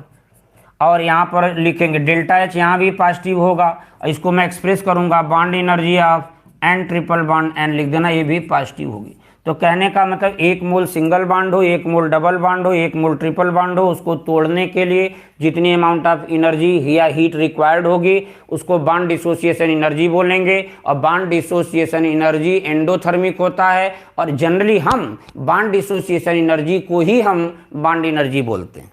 एक बात और भी बोलना चाहो तो तुम लिख सकते हो, अब यहाँ पे 1 मोल एनी काइंड्स ऑफ बॉन्ड को तोड़ने में जितनी हीट लगी वो बॉन्ड डिसोसिएशन एनर्जी थी। और कभी कभी ऐसा आएगा कि 1 मोल बॉन्ड को बनाने में जितनी अमाउंट ऑफ एनर्जी रिलीज हो, निकले, 1 मोल बॉन्ड को फॉर्म करने में जितनी अमाउंट ऑफ हीट या एनर्जी रिलीज हो उसको हम बॉन्ड फॉर्मेशन एनर्जी बोलते हैं। और बॉन्ड फॉर्मेशन एनर्जी एक्सोथर्मिक होगी। देखो जैसे जैसे जैसे देख लो बेटा, जैसे मैंने कहा कि amount of energy released when, amount of energy released when 1 mole of any kinds of bond, 1 mole of any kinds of bond, any kinds of bond is formed between 2 atom. 2 atom के बीच में किसी प्रकार का bond यदि बन रहा है तो 1 मोल किसी प्रकार का बॉन्ड बने, 1 मोल सिंगल बॉन्ड बने या 1 मोल डबल बॉन्ड बने या 1 मोल ट्रिपल बॉन्ड बने, तो जितनी अमाउंट ऑफ एनर्जी रिलीज होगी उसको हम बॉन्ड फॉर्मेशन एनर्जी बोलेंगे। और bond formation energy exothermic process होता है। जैसे इधर देख लो, H था, ये बन गया हमारा H सिंगल बॉन्ड। यहाँ पे बॉन्ड का काइंड्स ऑफ बॉन्ड क्या है, सिंगल बॉन्ड। इसका मतलब 1 मोल सिंगल बॉन्ड बनने में जितनी अमाउंट ऑफ एनर्जी रिलीज होगी, इसका मतलब यहाँ रिलीज होगी तो प्रोसेस एक्सोथर्मिक होगा, तो उसको हम बॉन्ड फॉर्मेशन एनर्जी बोलते हैं। बॉन्ड फॉर्मेशन एनर्जी एक्सोथर्मिक होता है। तो बेटा एक बात तुम याद कर लो कि 1 मोल बॉन्ड को बनाने में, 1 मोल बॉन्ड को बनाने में जितनी एनर्जी रिलीज होगी, कहना इस 1 मोल बॉन्ड को तोड़ने में उतनी एनर्जी देनी भी पड़ेगी। तो बॉन्ड 1 मोल बॉन्ड बनाने में जितनी एनर्जी रिलीज हो रही है उसको बॉन्ड फार्मेशन एनर्जी बोल रहे हैं, और 1 मोल बॉन्ड को ब्रेक करने में जितनी एनर्जी देनी पड़ेगी उसको बॉन्ड डिसोसिएशन एनर्जी बोलते हैं। तो तुम एक बात अपने दिमाग में बैठा लो, मैंने दोनों डेफिनेशन यहाँ पे लिखे हैं, लेकिन आप बेटा एक बात दिमाग में बैठाओ कि बॉन्ड डिसोसिएशन एनर्जी, नोट करके लिख दे रहा हूं इस बात को, कि बॉन्ड डिसोसिएशन एनर्जी जो है उसी को हम बॉन्ड एनर्जी बोलते हैं। अब बॉन्ड डिसोसिएशन एनर्जी को ही बॉन्ड एनर्जी बोलते हैं, और बॉन्ड डिसोसिएशन एनर्जी ये एंडोथर्मिक होता है, ये जानकारी में रखना। बॉन्ड डिसोसिएशन एनर्जी क्या होता है, एंडोथर्मिक होता है, ये जानकारी में रखना। अब आइए जरा से एक बात करूंगा यहाँ पर कि जैसे इसका एप्लीकेशन सुन लो, एप्लीकेशन क्या है वो देख लो भाई। बॉन्ड एनर्जी का एप्लीकेशन क्या है, तो पहला एप्लीकेशन ये है कि किसी भी पर्टिकुलर रिएक्शन में डिफरेंट बॉन्ड, रिएक्टेंट या प्रोडक्ट साइड में जितने बॉन्ड बनेंगे उन सभी बॉन्ड की बॉन्ड एनर्जी दी जाए और अभिक्रिया का हीट ऑफ रिएक्शन पूछा जाए। बहुत इंपॉर्टेंट बात सुनो, एप्लीकेशन पहला ये बता रहा हूँ कि यदि किसी जनरल रिएक्शन में, इन जनरल रिएक्शन, कोई जनरल रिएक्शन ले लो, जैसे मैंने लिया ये ले लो, A2 है, B2 से रिएक्शन किया, मान लो यहाँ पे 2AB बना, मान लो ऐसा बना, इसको ऐसे लिख सकते हो, A single bond A, B single bond B, ये रिएक्शन करके बना दिया 2A सिंगल बॉन्ड B, मान लो ये बन रहा है, ये रिएक्शन दिया है। तो यहाँ पर पता लगा कि रिएक्टेंट साइड में क्या है, A single bond A, B single bond B, और प्रोडक्ट साइड में A सिंगल बॉन्ड B। तो हमने कहा कि यदि किसी भी अभिक्रिया में रिएक्टेंट या प्रोडक्ट जो हैं उनकी बॉन्ड एनर्जी दी जाए, जैसे मान लो इसकी बॉन्ड एनर्जी दी गई है, bond energy of A single bond A की बॉन्ड एनर्जी दी गई, यहाँ पर B सिंगल बॉन्ड B की बॉन्ड एनर्जी दी गई, यहाँ पर मान लो A सिंगल बॉन्ड B की बॉन्ड एनर्जी दी, ये दिया होगा, ये क्वेश्चन में भी गिवन होगा, ये भी गिवन है, इसकी वैल्यू गिवन होगी, और हमसे सवाल में पूछे कि इस अभिक्रिया का डेल्टा H बताओ क्या होगा, इंथैल्पी चेंज की वैल्यू क्या होगा, या हीट ऑफ रिएक्शन क्या होगा। तो आओ बेटा विचार करो जरा सा, फिर से एक बार रिपीट कर रहा हूँ कि किसी भी पर्टिकुलर रिएक्शन में डिफरेंट बॉन्ड की बॉन्ड एनर्जी यदि दी गई है, इस रिएक्शन का हीट ऑफ रिएक्शन कहे निकाल के बताओ क्या होगा। तो सीधा सीधा कह देना कि हीट ऑफ रिएक्शन बराबर होगा sum of bond energy of reactant minus sum of bond energy of product कर देना। ये फार्मूला आप याद कर लीजिए। फार्मूला क्या है, कॉन्सेप्ट है, याद रखना। एक बार रिपीट कर रहा हूँ, मेरा शर्त क्या था, मैंने कहा किसी भी पर्टिकुलर रिएक्शन में रिएक्टेंट या प्रोडक्ट साइड में डिफरेंट बॉन्ड की बॉन्ड एनर्जी दी गई हो, उस पर्टिकुलर केमिकल रिएक्शन का heat of reaction delta H क्या होगा ये निकालना है। तो उसके लिए दिमाग लगा देना कि हीट ऑफ रिएक्शन बराबर होगा sum of bond energy of reactant minus sum of bond energy of product. अच्छा, बॉन्ड एनर्जी माने वही बॉन्ड डिसोसिएशन एनर्जी को ही हम यहाँ बॉन्ड एनर्जी ले रहे हैं, इसीलिए नोट करके पहले लिख दिया कि आप कंफ्यूज मत होना। बॉन्ड फॉर्मेशन एनर्जी को हम बॉन्ड एनर्जी बोलने को बोल सकते हैं, लेकिन यहाँ पर हम बॉन्ड डिसोसिएशन एनर्जी ही बॉन्ड एनर्जी कहलाती है, और बॉन्ड डिसोसिएशन एनर्जी एंडोथर्मिक होती है, देख लें। तो इस पर अभी क्वेश्चन आपको करवा दूंगा, वो अभी लग जाएगा, देखना। तो पहला एप्लीकेशन तो यही है। दूसरा एप्लीकेशन क्या है जरा सा वो देख लो। जैसे कभी कभी ऐसा आता है, एप्लीकेशन नंबर 2 दिमाग में रखना। आप पढ़ते हैं कि बॉन्ड एनर्जी डायरेक्टली होता है बॉन्ड स्ट्रेंथ के, और इन्वर्सली होता है बॉन्ड लेंथ के, और इन्वर्सली यहाँ पर होगा साइज ऑफ एटम के। ध्यान से देखना जरा, एक एप्लीकेशन और बता रहा हूँ, साइज ऑफ एटम। ध्यान से मैंने कहा बॉन्ड एनर्जी डायरेक्टली बॉन्ड, भाई जिस बॉन्ड की बॉन्ड एनर्जी जितना ज़्यादा होगा उस बॉन्ड का बॉन्ड स्ट्रेंथ उतना ज़्यादा होगा, और जिसका बॉन्ड एनर्जी ज़्यादा होगा का ना वहाँ बॉन्ड लेंथ कम होगा। और एक बात और, bond energy inversely proportional to size of atom होगा। लेकिन ये बात तुम तब बोलना बेटा कि जब ये बात जो मैं बोल रहा हूँ ना, bond energy inversely proportional to size of atom, ये तब बोलना कि जब व्हेन सेम एट, बोलना कि जब when different atom combined with same type of atom। अभी मैं क्वेश्चन के माध्यम से समझाऊंगा। फिर से एक बार रिपीट कर रहा हूँ, बॉन्ड एनर्जी डायरेक्टली होता है बॉन्ड स्ट्रेंथ के, या बॉन्ड एनर्जी इन्वर्सली होता है बॉन्ड लेंथ के, या कहना बॉन्ड एनर्जी इन्वर्सली होता है साइज ऑफ एटम के, और bond energy inversely proportional to size of atom के होता है ये तब लेकिन बोलना जबकि लिखा है different atom combined with same type of atom. जैसे कोई क्वेश्चन आ जाए, मान लो ऐसा आ जाए, सपोज करो इन्हीं का एप्लीकेशन करवा रहा हूँ, जरा क्वेश्चन के माध्यम से देखो। जैसे हमारा क्वेश्चन आ गया कि एक्स ए से जुड़ा है, एक्स जो बी से जुड़ा है, एक्स यहाँ सी से जुड़ा है, एक्स कोई एटम है, एक्स यहाँ पर कोई एटम है, तो कहना कि सेम काइंड्स ऑफ एटम देखो उससे डिफरेंट काइंड्स ऑफ एटम जुड़े हैं। यहाँ पर एक्स एक्स एक्स हर जगह है, सेम टाइप का एटम है, उससे डिफरेंट टाइप के एटम देखो यहाँ पर जुड़े हैं। अच्छा, इस वाले की बॉन्ड एनर्जी, इसकी बॉन्ड एनर्जी मान लो दी गई -400 किलो कैलोरी दी गई, इसकी बॉन्ड एनर्जी दी गई है मान लो -600 किलो कैलोरी दी गई है, ऐसे दिया होगा। ए एक्स और सी के बीच जो बॉन्ड बना है इसकी बॉन्ड एनर्जी मान लो -800 किलो कैलोरी दिया है, और एक्स और डी के बीच जो बॉन्ड बना है इसकी बॉन्ड एनर्जी मान लो दिया है -1000 किलो कैलोरी दिया है। अब सवाल में पूछ रहा है, ये सब डेटा गिवन है, ये क्वेश्चन में ये हमारा सब गिवन है, ये सब दिया है एक्स ए एक्स बी एक्स सी और एक्स डी। यहाँ पर एक्स हर जगह देखो एटम सेम है, एक्स एटम हर जगह सेम है, उससे डिफरेंट टाइप के एटम देखो जुड़े हुए हैं, और यहाँ पे सबकी बॉन्ड एनर्जी दी गई है, और हमसे करा है कि which atom has smallest size, which atom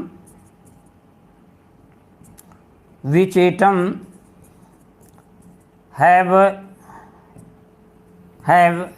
smallest size, किस एटम की साइज, भाई यहाँ एक्स तो कॉमन है उसको नहीं पूछ रहा हूँ, ए बी सी डी ये जो 4 एटम है करा उसमें atom A, atom B, atom C, atom A, atom B, atom C और एटम डी। पहला एटम ए हो गया, दूसरा बी, यहाँ पर तीसरा एटम मान लो यहाँ पे सी, और चौथा एटम हमारा जो लिया है वो डी है। अब वो कह रहा है कि जरा बताओ भाई, 4 ऑप्शन दे दिया कि ए बी सी डी में कौन सा, करा विच एटम है स्मॉलेस्ट साइज, इन ए बी सी डी में किसका साइज स्मॉलेस्ट होगा। तो आप दिमाग तुरंत लगाना, ये सवाल पूछा गया है, दिमाग यहाँ से लगाओ कि bond energy directly bond strength, inversely bond length, bond energy inversely size of atom होता है, लेकिन ये तब जबकि different atom combined with same atom. ये एक्चुअली देखो यहाँ वही तो हो रहा है कि different atom A B C D, ये different atom same atom X से कंबाइंड हो रहे हैं, और सभी की बॉन्ड एनर्जी सामने दी गई है। अब कह रहा है बताओ ए बी सी डी ये जो 4 एटम हैं इनमें से किसकी साइज सबसे छोटी होगी। तो कहना यार smallest size of atom bond energy के इन्वर्स होता है, तो जिस बॉन्ड की बॉन्ड एनर्जी सबसे ज़्यादा होगी कहना कि वहाँ पर एटम की साइज उतनी स्मॉलर होगी। तो बताओ बॉन्ड एनर्जी सबसे ज़्यादा देखो यहाँ पर, अरे भाई माइनस नहीं लिखो, बॉन्ड एनर्जी है ना, बॉन्ड एनर्जी माने बॉन्ड डिसोसिएशन एनर्जी, यस। तो देखो बॉन्ड एनर्जी सबकी दी गई है, तो बॉन्ड एनर्जी बेटा सबकी दी गई है, तो जिसकी बॉन्ड एनर्जी ज़्यादा होगी कहना यहाँ पे साइज ऑफ एटम छोटा होगा। इसका मतलब सबसे छोटा एटम जो होगा वो डी होगा, सबसे स्मॉलर एटम डी होगा, उससे स्मॉलर एटम होगा डी, उससे बड़ा एटम कौन होगा भाई सी, उससे बड़ा होगा बी, और सबसे बड़ा होगा ए। तो ये हो गया order of size of atom, ये है order of size of atom, size of atom. यहाँ पे एटम के साइज की बात करें यार, ये जो डेटा दिया था एक्स यहाँ पर हर जगह सेम है, एटम एक्स हर जगह सेम है, A B C D different type के एटम एक्स से जुड़े हैं, इन सारे बॉन्ड की बॉन्ड एनर्जी उनके सामने दी गई है। पूछ रहा है ए बी सी डी में से कौन सा एटम का साइज स्मॉलर होगा, तो कहना फिर हम एक जानते हैं कि बॉन्ड एनर्जी जितनी ज़्यादा होगी जिस बॉन्ड की, वहाँ पर साइज एटम उतना छोटा होगा। तो यहाँ पे बॉन्ड एनर्जी सबसे ज़्यादा है, इसका मतलब यहाँ पर डी का साइज सबसे छोटा होगा, उससे बड़ा सी का होगा, उससे बड़ा बी का होगा, सबसे बड़ा ए का होगा, क्योंकि यहाँ बॉन्ड एनर्जी कम है, और जहाँ पे बॉन्ड एनर्जी कम होगी वहाँ पर साइज ऑफ एटम बड़ा होगा। इसका मतलब इस क्वेश्चन का आंसर देख लो क्या होगा भाई। तो इसमें स्मॉलेस्ट ए साइज पूछा था, किसका था? तो स्मॉलेस्ट साइज डी का होगा, ये आंसर होगा। तो ये क्वेश्चन आप लगा सकते हैं, पर परेशानी आपको नहीं आएगी। हाँ, डी आंसर सब लोगों ने दिया है। सचिन, प्रतीक, अतुल, योगेंद्र, दिव्या, कोमल, इन सभी का आंसर जो है सही आया है, डी आया है। यस, अंशुल वाजपेयी का भी आंसर डी है, अनिकेत मिश्रा का भी आंसर डी है। यस, सभी का आंसर डी है। तो इसका मतलब एप्लीकेशन भी दिमाग में रखना। अब आइए जरा सा, तो दो एप्लीकेशन मैंने अभी बताया। पहला तो ये बताया कि किसी पर्टिकुलर रिएक्शन में रिएक्टेंट प्रोडक्ट साइड में जितने बांड बन रहे हो सभी बांड की बांड एनर्जी दी गई हो, इस रिएक्शन का डेल्टा एच निकालना हो, तो हम सीधा ये नियम लगा देते हैं कि sum of bond energy of reactant side में जितने बांड हैं उनकी बांड एनर्जी को जोड़ दो, minus sum of bond energy of product side में जितने बांड हैं उनकी बांड एनर्जी जोड़ के इधर लिख दो। तो bond energy of reactant minus bond energy of product करोगे तो इस पर्टिकुलर अभिक्रिया का हीट ऑफ रिएक्शन की वैल्यू आ जाएगी। तो पहला एप्लीकेशन ये था। दूसरा मैंने ये बता दिया, ये दिमाग में रख लेना, यहाँ से भी एक सवाल बन जाता है। अब आइए मैं इससे रिलेटेड क्वेश्चन करा देता हूँ। एक दो क्वेश्चन आप कर लेंगे, आपको आइडिया लग जाएगा कि हमें क्वेश्चन कैसा एग्जाम में पूछा जाता है। तो आइए हम एग्जाम का ही सवाल करा देते हैं जिससे कि आपको दिक्कत ना आए। इधर देखिए भाई, बांड एनर्जी का एक कॉन्सेप्ट ये दिया है। चल देखिए, ये दिया है कि बांड एनर्जी क्या है। ये सब मैंने वही बताया था अभी थोड़ी देर पहले कि एक मोल बांड को तोड़ने, एक मोल किसी प्रकार का बांड, हाँ वो एक मोल सिंगल बांड हो सकता है, एक मोल डबल बांड हो सकता है, एक मोल ट्रिपल बांड हो सकता है, उसको ब्रेक करने के लिए जितनी अमाउंट ऑफ एनर्जी रिक्वायर्ड होगी उसी को हम बांड एनर्जी कहते हैं, मतलब बांड डिसोसिएशन एनर्जी कहते हैं। बांड डिसोसिएशन एनर्जी को ही हम बांड एनर्जी बोलते हैं, ठीक। हाँ, बांड फॉर्मेशन एनर्जी को बांड एनर्जी मत बोलना, जनरली हम जनरली बोल रहा हूँ, बांड डिसोसिएशन एनर्जी को ही हम बांड एनर्जी बोलते हैं। जबकि एक मोल बांड को तोड़ने में जितनी एनर्जी लगेगी उसी एक मोल बांड को बनने में उतनी एनर्जी रिलीज होगी, लेकिन बांड डिसोसिएशन एनर्जी को ही हम बांड एनर्जी कंसीडर कर रहे हैं। यहाँ पर ध्यान से समझ। और एक बात अभी है, देखो एक सवाल आया, जरा सा दिमाग लगा लो भाई। एक क्वेश्चन आओ, जरा सा क्वेश्चन करके देखो भाई क्वेश्चन क्या कह रहा है। क्वेश्चन यहाँ पर ये कह रहा है बेटा, ये पहला सवाल देखो, कह रहा है कि 1 ग्राम गैसियस हाइड्रोजन है, H2 की बात कर रहा है। H2 का मोलर मास 2 ग्राम होता है, तुम्हें मालूम होगा। कहना 1 gram gaseous H2 is converted into isolated hydrogen atom by using 134 kilo joule of energy. करा बांड एनर्जी हाइड्रोजन का बताओ, यहाँ H2 लिखा है, H2 का बांड एनर्जी बताओ। सुनो भैया एक मिनट, पहले बताओ यहाँ पर 1 ग्राम H2 है, तो दिमाग लगाओ, 1 ग्राम H2 का मतलब हुआ मास 1 है, मोलर मास 2 होगा, तो इसका मोल आ जाएगा 1/2 करना, तो ये आ जाएगा 0.5 मोल H2 है।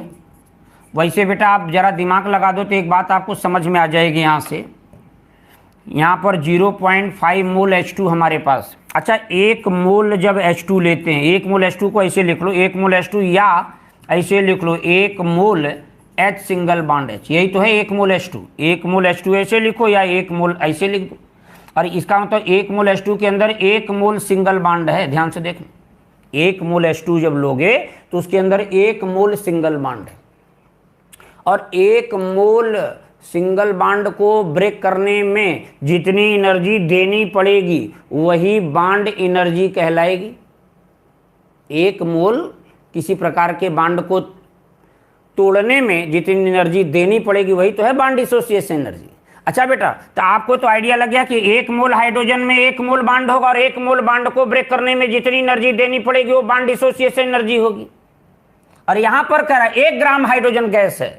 अच्छा, 1 ग्राम हाइड्रोजन का मतलब हमारे पास केवल 0.5 मोल हाइड्रोजन है। अच्छा, 0.5 मोल हाइड्रोजन में 0.5 मोल बॉन्ड होगा,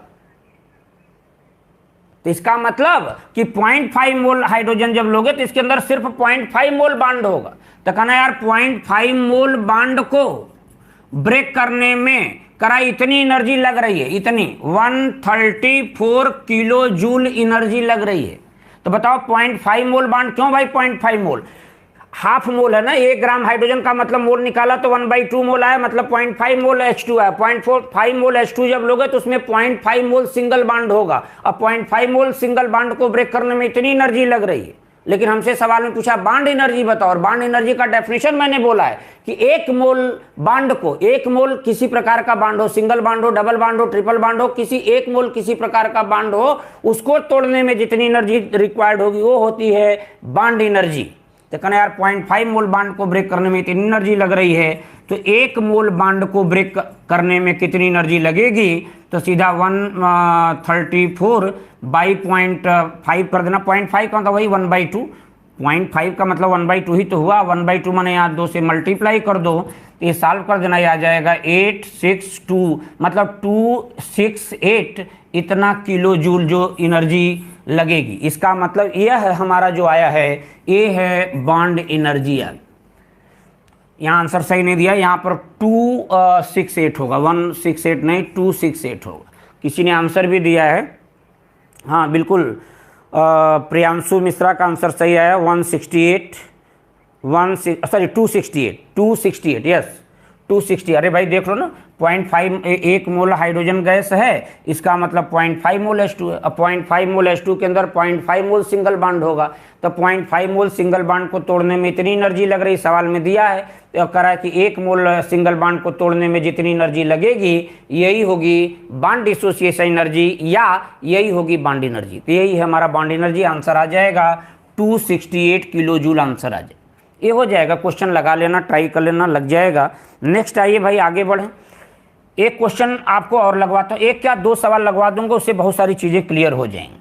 चलिए एक क्वेश्चन आओ भाई, यहाँ पर 1 2 3 सवाल दिए हैं, यही 3 सवाल जरा लगा लीजिए, तो हमें लग रहा है कि ये सारा कुछ आपको कंफर्म हो जाएगा क्वेश्चन कैसे आता है और कैसे हमें लगाना। चलिए क्वेश्चन हमारा ये है बेटा, देख लो जरा सा, सवाल नंबर ए वाला देखेंगे।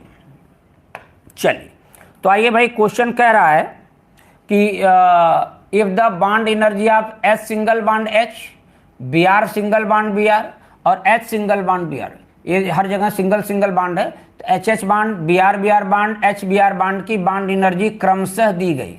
अच्छा देखो, हर जगह बॉन्ड एनर्जी पॉजिटिव में दी गई, इसका मतलब बॉन्ड डिसोसिएशन एनर्जी है। तो क्वेश्चन से भी पता लग रहा है कि बॉन्ड डिसोसिएशन एनर्जी को ही बॉन्ड एनर्जी कहा जा रहा है। अच्छा, तो HH bond, Br bond, HBr bond की बॉन्ड एनर्जी क्रम से दी गई है, पर मोल की बॉन्ड एनर्जी क्रम से दी गई है। कह रहा है कि इस रिएक्शन का, ये रिएक्शन दिया है, H2 plus Br2 gives 2HBr। कह रहा इस अभिक्रिया का डेल्टा H बताना है, क्या होगा। तो पहले तो इस रिएक्शन को बॉन्ड के फॉर्म में लिख लो, पहला काम करो, इस अभिक्रिया को, इसी अभिक्रिया का डेल्टा H हमें निकालना है, तो पहले इस अभिक्रिया को बॉन्ड के फॉर्म में लिखो। H single bond H plus Br single bond Br gives 2 और HBr ऐसे लिखना, 2 मोल HBr, ये ऐसे ये लिख दो। अब देखो बेटा, इस रिएक्शन में यहाँ पर HH सिंगल बॉन्ड है, यहाँ Br सिंगल बॉन्ड है, यहाँ पे H और Br के बीच में सिंगल बॉन्ड, और यहाँ पर H2 की बॉन्ड एनर्जी दी गई। बॉन्ड एनर्जी ऑफ H2 माने ये देखो ऐसा दिया गया, bond energy of H single bond H, इसकी बॉन्ड एनर्जी दी गई है कितनी, बॉन्ड एनर्जी HH की दी गई है 433, और बॉन्ड एनर्जी हमें Br सिंगल बॉन्ड Br, इसकी बॉन्ड एनर्जी दी गई है 192, और यहाँ पर बॉन्ड एनर्जी हमें HBr की बॉन्ड एनर्जी भी दी गई है, वो है 364, ये दी गई, सभी की बॉन्ड एनर्जी दी गई, और हमें इस अभिक्रिया का डेल्टा H बताना है। और मैंने अभी लिखा था, शायद आपको याद होगा, कि किसी अभिक्रिया में डिफरेंट बॉन्ड की बॉन्ड एनर्जी दी गई हो और हमें उस अभिक्रिया का हीट ऑफ रिएक्शन माने डेल्टा H निकालना है।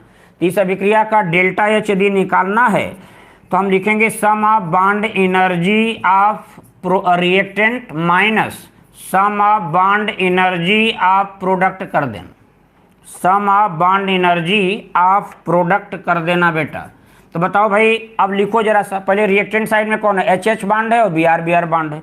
तो बताओ HH बॉन्ड पर मोल बॉन्ड की बॉन्ड एनर्जी दी गई 433, तो इसकी बॉन्ड एनर्जी तो 433 हो जाएगी प्लस, अच्छा यहाँ 1 मोल Br बॉन्ड, और पर मोल Br के बीच जो बॉन्ड है उसकी बॉन्ड एनर्जी दी गई है 192, तो ये ओवरऑल बॉन्ड एनर्जी आ गई रिएक्टेंट की, minus bond energy of product. अच्छा प्रोडक्ट साइड में देखो 2 मोल HBr बॉन्ड है, जबकि पर मोल HBr के बीच जो बॉन्ड है, HBr का जो बॉन्ड है पर मोल की बॉन्ड एनर्जी इतनी है, तो 2 मोल HBr की बॉन्ड एनर्जी होगी 2 × 364 कर देना, यहाँ से आ जाए। तो ये आ गया bond energy of reactant total, ये है बॉन्ड एनर्जी ऑफ प्रोडक्ट, यहाँ से निकाल देना। यहाँ से आपको डेल्टा एच की वैल्यू निकल के आ जाएगी, आंसर आ जाए।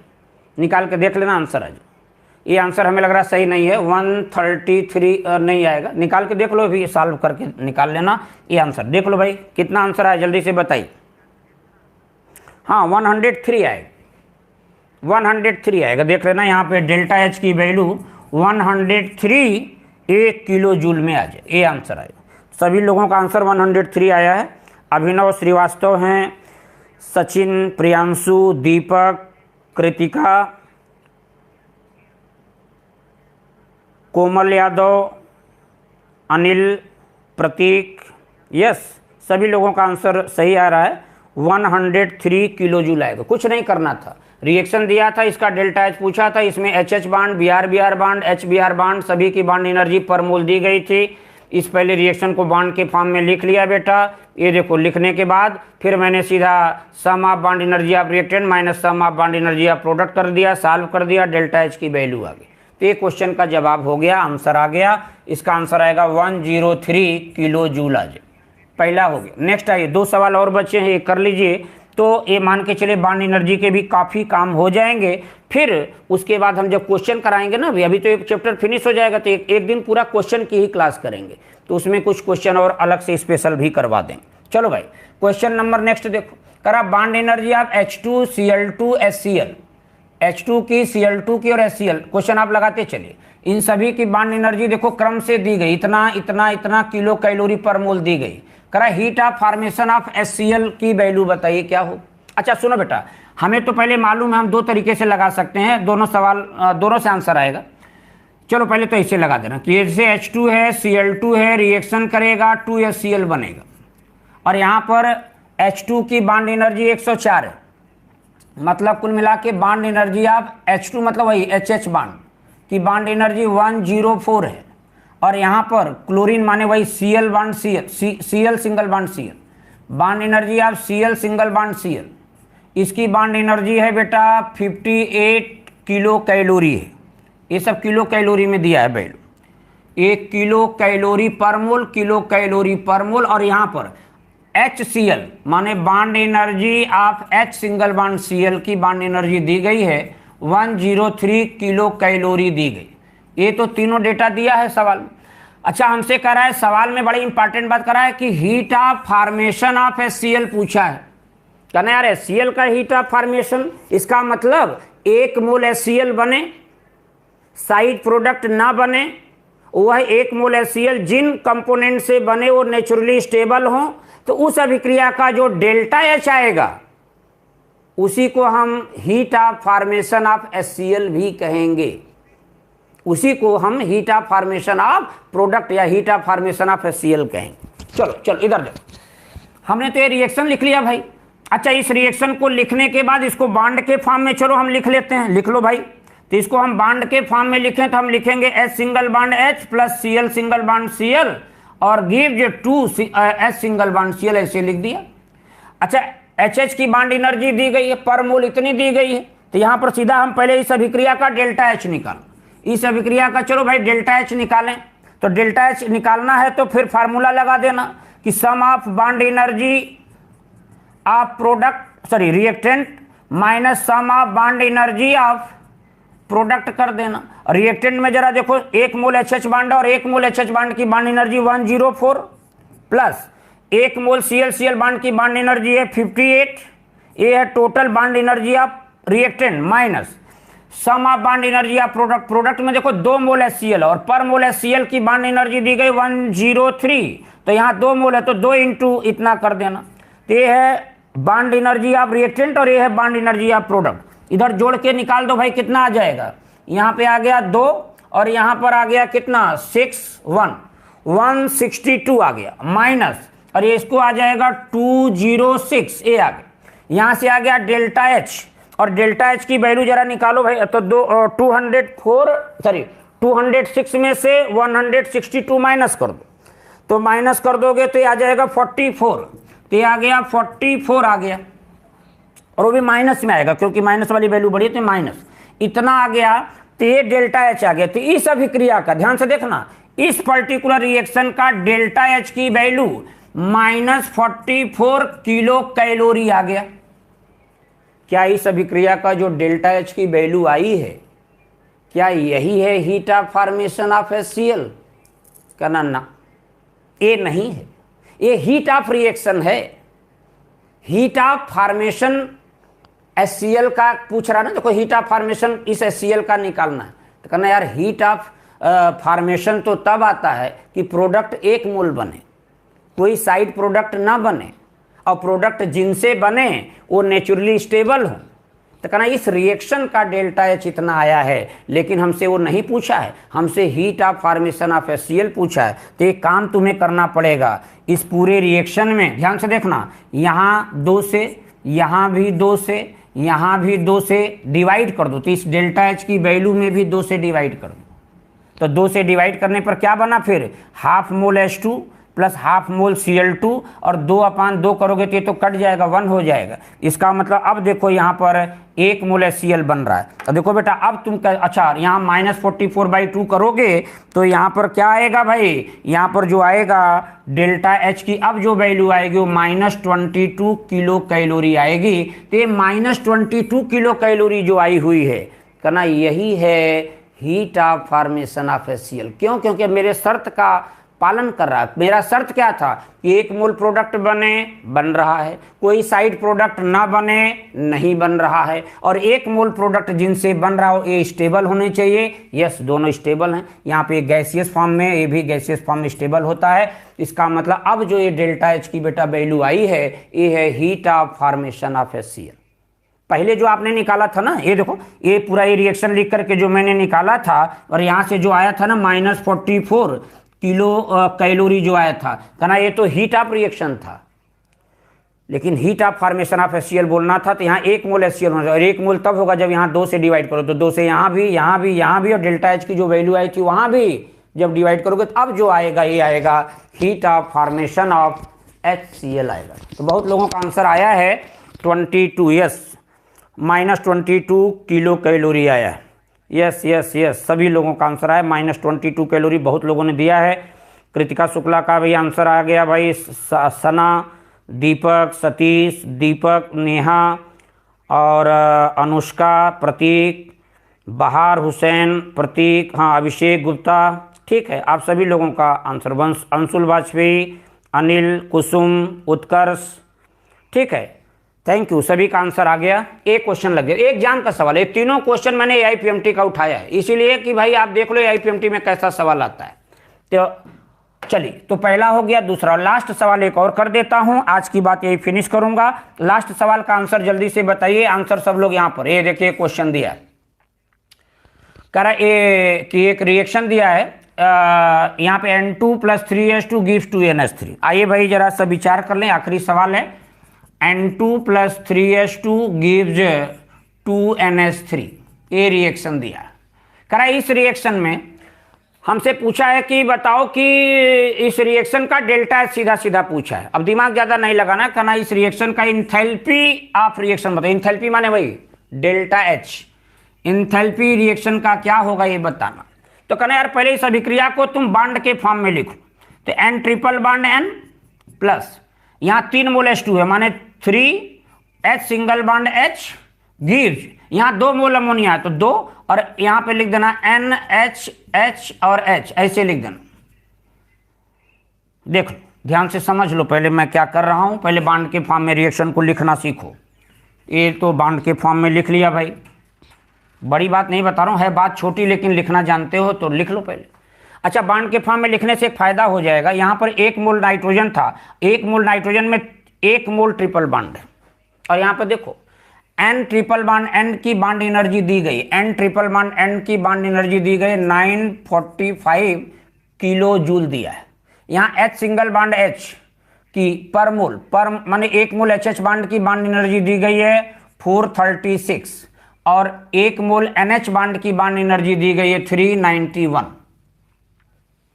अब निकाल लो भाई, ट्राई कर लो जरा सा। तो कहना यार इस रिएक्शन का डेल्टा एच निकालना है, तो हम सीधा लिखेंगे sum of bond energy of reactant minus sum of bond energy of reactant minus sum of bond energy of product कर देना। तो रिएक्टेंट की बॉन्ड एनर्जी कैसे निकाले मैं, तो रिएक्टेंट में क्या है, और यहाँ पर एन ट्रिपल बॉन्ड एन है और 3 mole H single bond H है। अच्छा, 1 मोल एन, देखो पर मोल एन की एनर्जी दी गई है, एन ट्रिपल बॉन्ड एन की एनर्जी दी गई है और 1 मोल यहाँ पर एन ट्रिपल बॉन्ड एन है।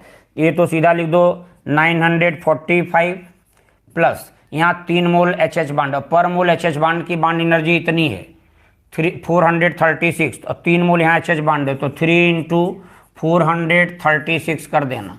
तो ये ओवरऑल जो बॉन्ड एनर्जी ओवरऑल आई है, ये रिएक्टेंट की टोटल बॉन्ड एनर्जी आ गई माइनस बॉन्ड एनर्जी आप प्रोडक्ट कर दो। यहाँ पे 2 मोल अमोनिया था, ध्यान से सुनो, पहले मेरी बात को सुनो। अमोनिया का 1 मोल अमोनिया माने ये देख लो, जरा दिमाग लगाओ भाई, बस एक आखिरी बात कर रहा हूँ, देख लो। 1 मोल अमोनिया माने ये देखो, अमोनिया का स्ट्रक्चर यही तो है, ये देखो अमोनिया। बताओ 1 मोल यदि अमोनिया लेंगे, ध्यान से दिमाग लगाना, 1 मोल अमोनिया में 3 मोल NH बॉन्ड है। देखो 1 मोल अमोनिया जब लोगे तो उसमें 3 मोल NH बॉन्ड, यहाँ पे 1 मोल NH यहाँ यहाँ यहाँ, इसका मतलब 1 मोल अमोनिया जब लिया जाएगा तो उसमें 3 मोल NH बॉन्ड है और यहाँ पर 2 मोल अमोनिया है, मतलब यहाँ 6 मोल NH बॉन्ड है और 1 मोल NH बॉन्ड की बॉन्ड एनर्जी दी गई है कितनी, 1 मोल NH बॉन्ड की बॉन्ड एनर्जी है 391 और यहाँ 6 मोल NH बॉन्ड है तो यहाँ 6 इंटू और 391 कर देना, 391 अब आ जाएगा। इतना सॉल्व यदि जिसने कर लिया तो ये देखो टोटल क्या है बेटा, तो कहना ये है sum of bond energy of reactant और ये है sum of bond energy of product. यहाँ से सॉल्व कर दोगे तो यहाँ पर इस अभिक्रिया का हीट ऑफ रिएक्शन आ जाएगा। क्या जो हीट ऑफ रिएक्शन आएगा, देख लो भाई कितना आंसर आया, सभी लोगों का आ चुका होगा आंसर, -93 किलो जूल आया। यस, -93 सभी का आंसर आया है। ये आ गया भाई, यस -93 यस सभी का आंसर आ गया। तो ए डेल्टा एच की वैल्यू आ गई -93 किलो जूल आ गया। अच्छा, कोई पूछे कि जरा बताओ ये जो आया है इस अभिक्रिया का डेल्टा एच की वैल्यू आ गई -93 किलो जूल आ गया। कोई पूछे कि जरा बताओ क्या ये जो वैल्यू आई है, बस हाँ यस या नो में आंसर देना, ये जो वैल्यू आई है डेल्टा एच की, क्या इसको मैं heat of formation of ammonia कह सकता हूँ कि नहीं, यस या नो बताओ। ये जो वैल्यू आई है इसको हम heat of formation of ammonia बोलेंगे कि नहीं, जल्दी बताइए। इसको मैं heat of formation of ammonia कहेंगे कि नहीं? आशीष कह रहे हैं हाँ, नहीं अरे भाई हाँ कह रहे हैं आशीष, क्या बोल रहे हो तुम? नो नो नो, मैक्सिमम लोगों का आंसर आ रहा है नो। यस, इसको आप ये जो डेल्टा एच की वैल्यू, इस अभिक्रिया का जो डेल्टा एच आया है, ये जो वैल्यू आई है, इसको तुम heat of formation of ammonia मत कहना। हाँ, लेकिन मान लो कहता कि ना heat of formation of ammonia बताओ, तो बताओ हीट ऑफ फॉर्मेशन अमोनिया बताना हो तो क्या करते, इसमें फिर पूरे इक्वेशन में 2 से डिवाइड करते। यहाँ क्यों? क्योंकि 1 मोल अमोनिया फिर हम बनाते, तभी तो जो डेल्टा एच आता उसको हीट ऑफ फॉर्मेशन बोलते। तो फिर यहाँ 2 से, यहाँ 2 से, यहाँ 2 से डिवाइड करो, तो इसकी वैल्यू में भी फिर 2 से डिवाइड करना, तब जो वैल्यू आएगी उसको heat of formation of ammonia कहेंगे। हाँ बिल्कुल सही लिखा है कि फिर डिवाइडेड बाई 2 कर दोगे। यस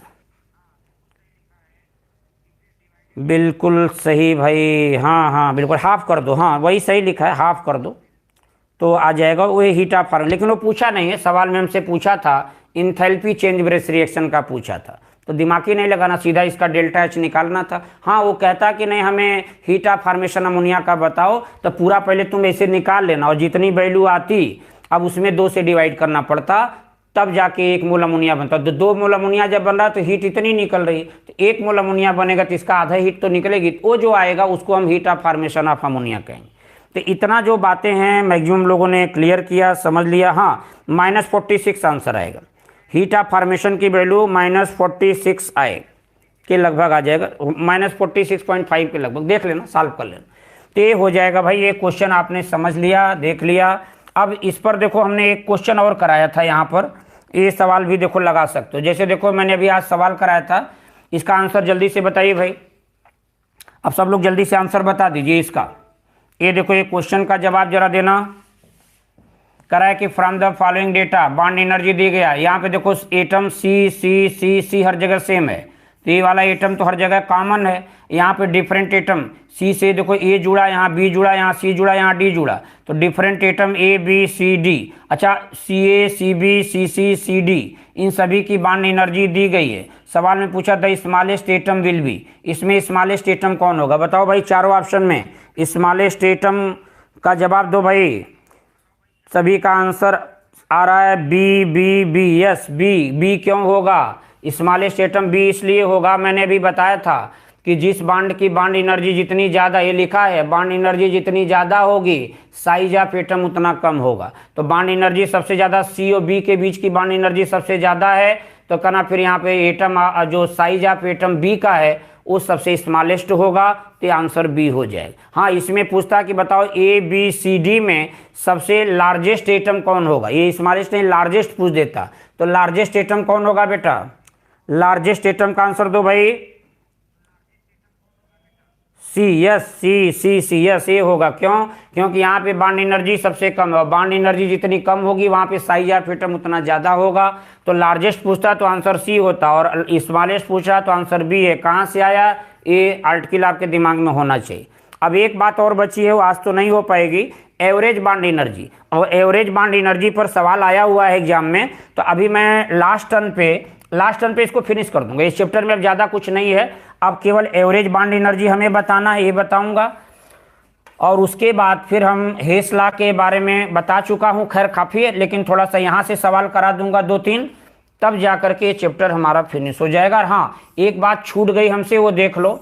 जब मैं यहाँ पर हीट ऑफ न्यूट्रलाइजेशन बता रहा था तो इसका कुछ एप्लीकेशन है जो बताना है, ये एप्लीकेशन मैं नहीं बता पाया। हीट ऑफ न्यूट्रलाइजेशन में जो एप्लीकेशन है ना बेटा, ये बताना है कि जैसे स्टिक स्ट्रेंथ हीट ऑफ न्यूट्रलाइजेशन के डायरेक्ट होता है, के उसके डायरेक्ट होता है, पी के इन्वर्स होता है। मतलब हीट ऑफ न्यूट्रलाइजेशन दिया हो, डिफरेंट एसिड का बेस से रिएक्शन करा के हीट ऑफ न्यूट्रलाइजेशन दिया हो, अब पूछ दे कि बताओ कौन एसिडिक का एसिडिक स्ट्रेंथ ज़्यादा होगा, कौन सा एसिडिक स्ट्रांगर होगा, कौन वीकर होगा, ऐसा करके एक सवाल पूछ लेते हैं। तो वो एप्लीकेशन मुझसे छूट गया, वो नेक्स्ट टर्न पे करा दूंगा। तो कुल मिला के वो छोटा सा पार्ट यहाँ छूटा, ये करा दूंगा, और एवरेज बॉन्ड एनर्जी निकालना बता दूंगा। तो ऑलमोस्ट चैप्टर 90 जो थर्मोकेमिस्ट्री है ये 95% मान के चलो हो गई। फिर छोटी छोटी बातें, heat of solution, heat of atomisation और एनसीईआरटी के 4-5 सवाल ये करा दूंगा, तब जान के चलो चैप्टर फिनिश हो जाएगा। तो ओके बेटा, थैंक यू, नेक्स्ट टर्न पे मिलते हैं। चलिए ओके।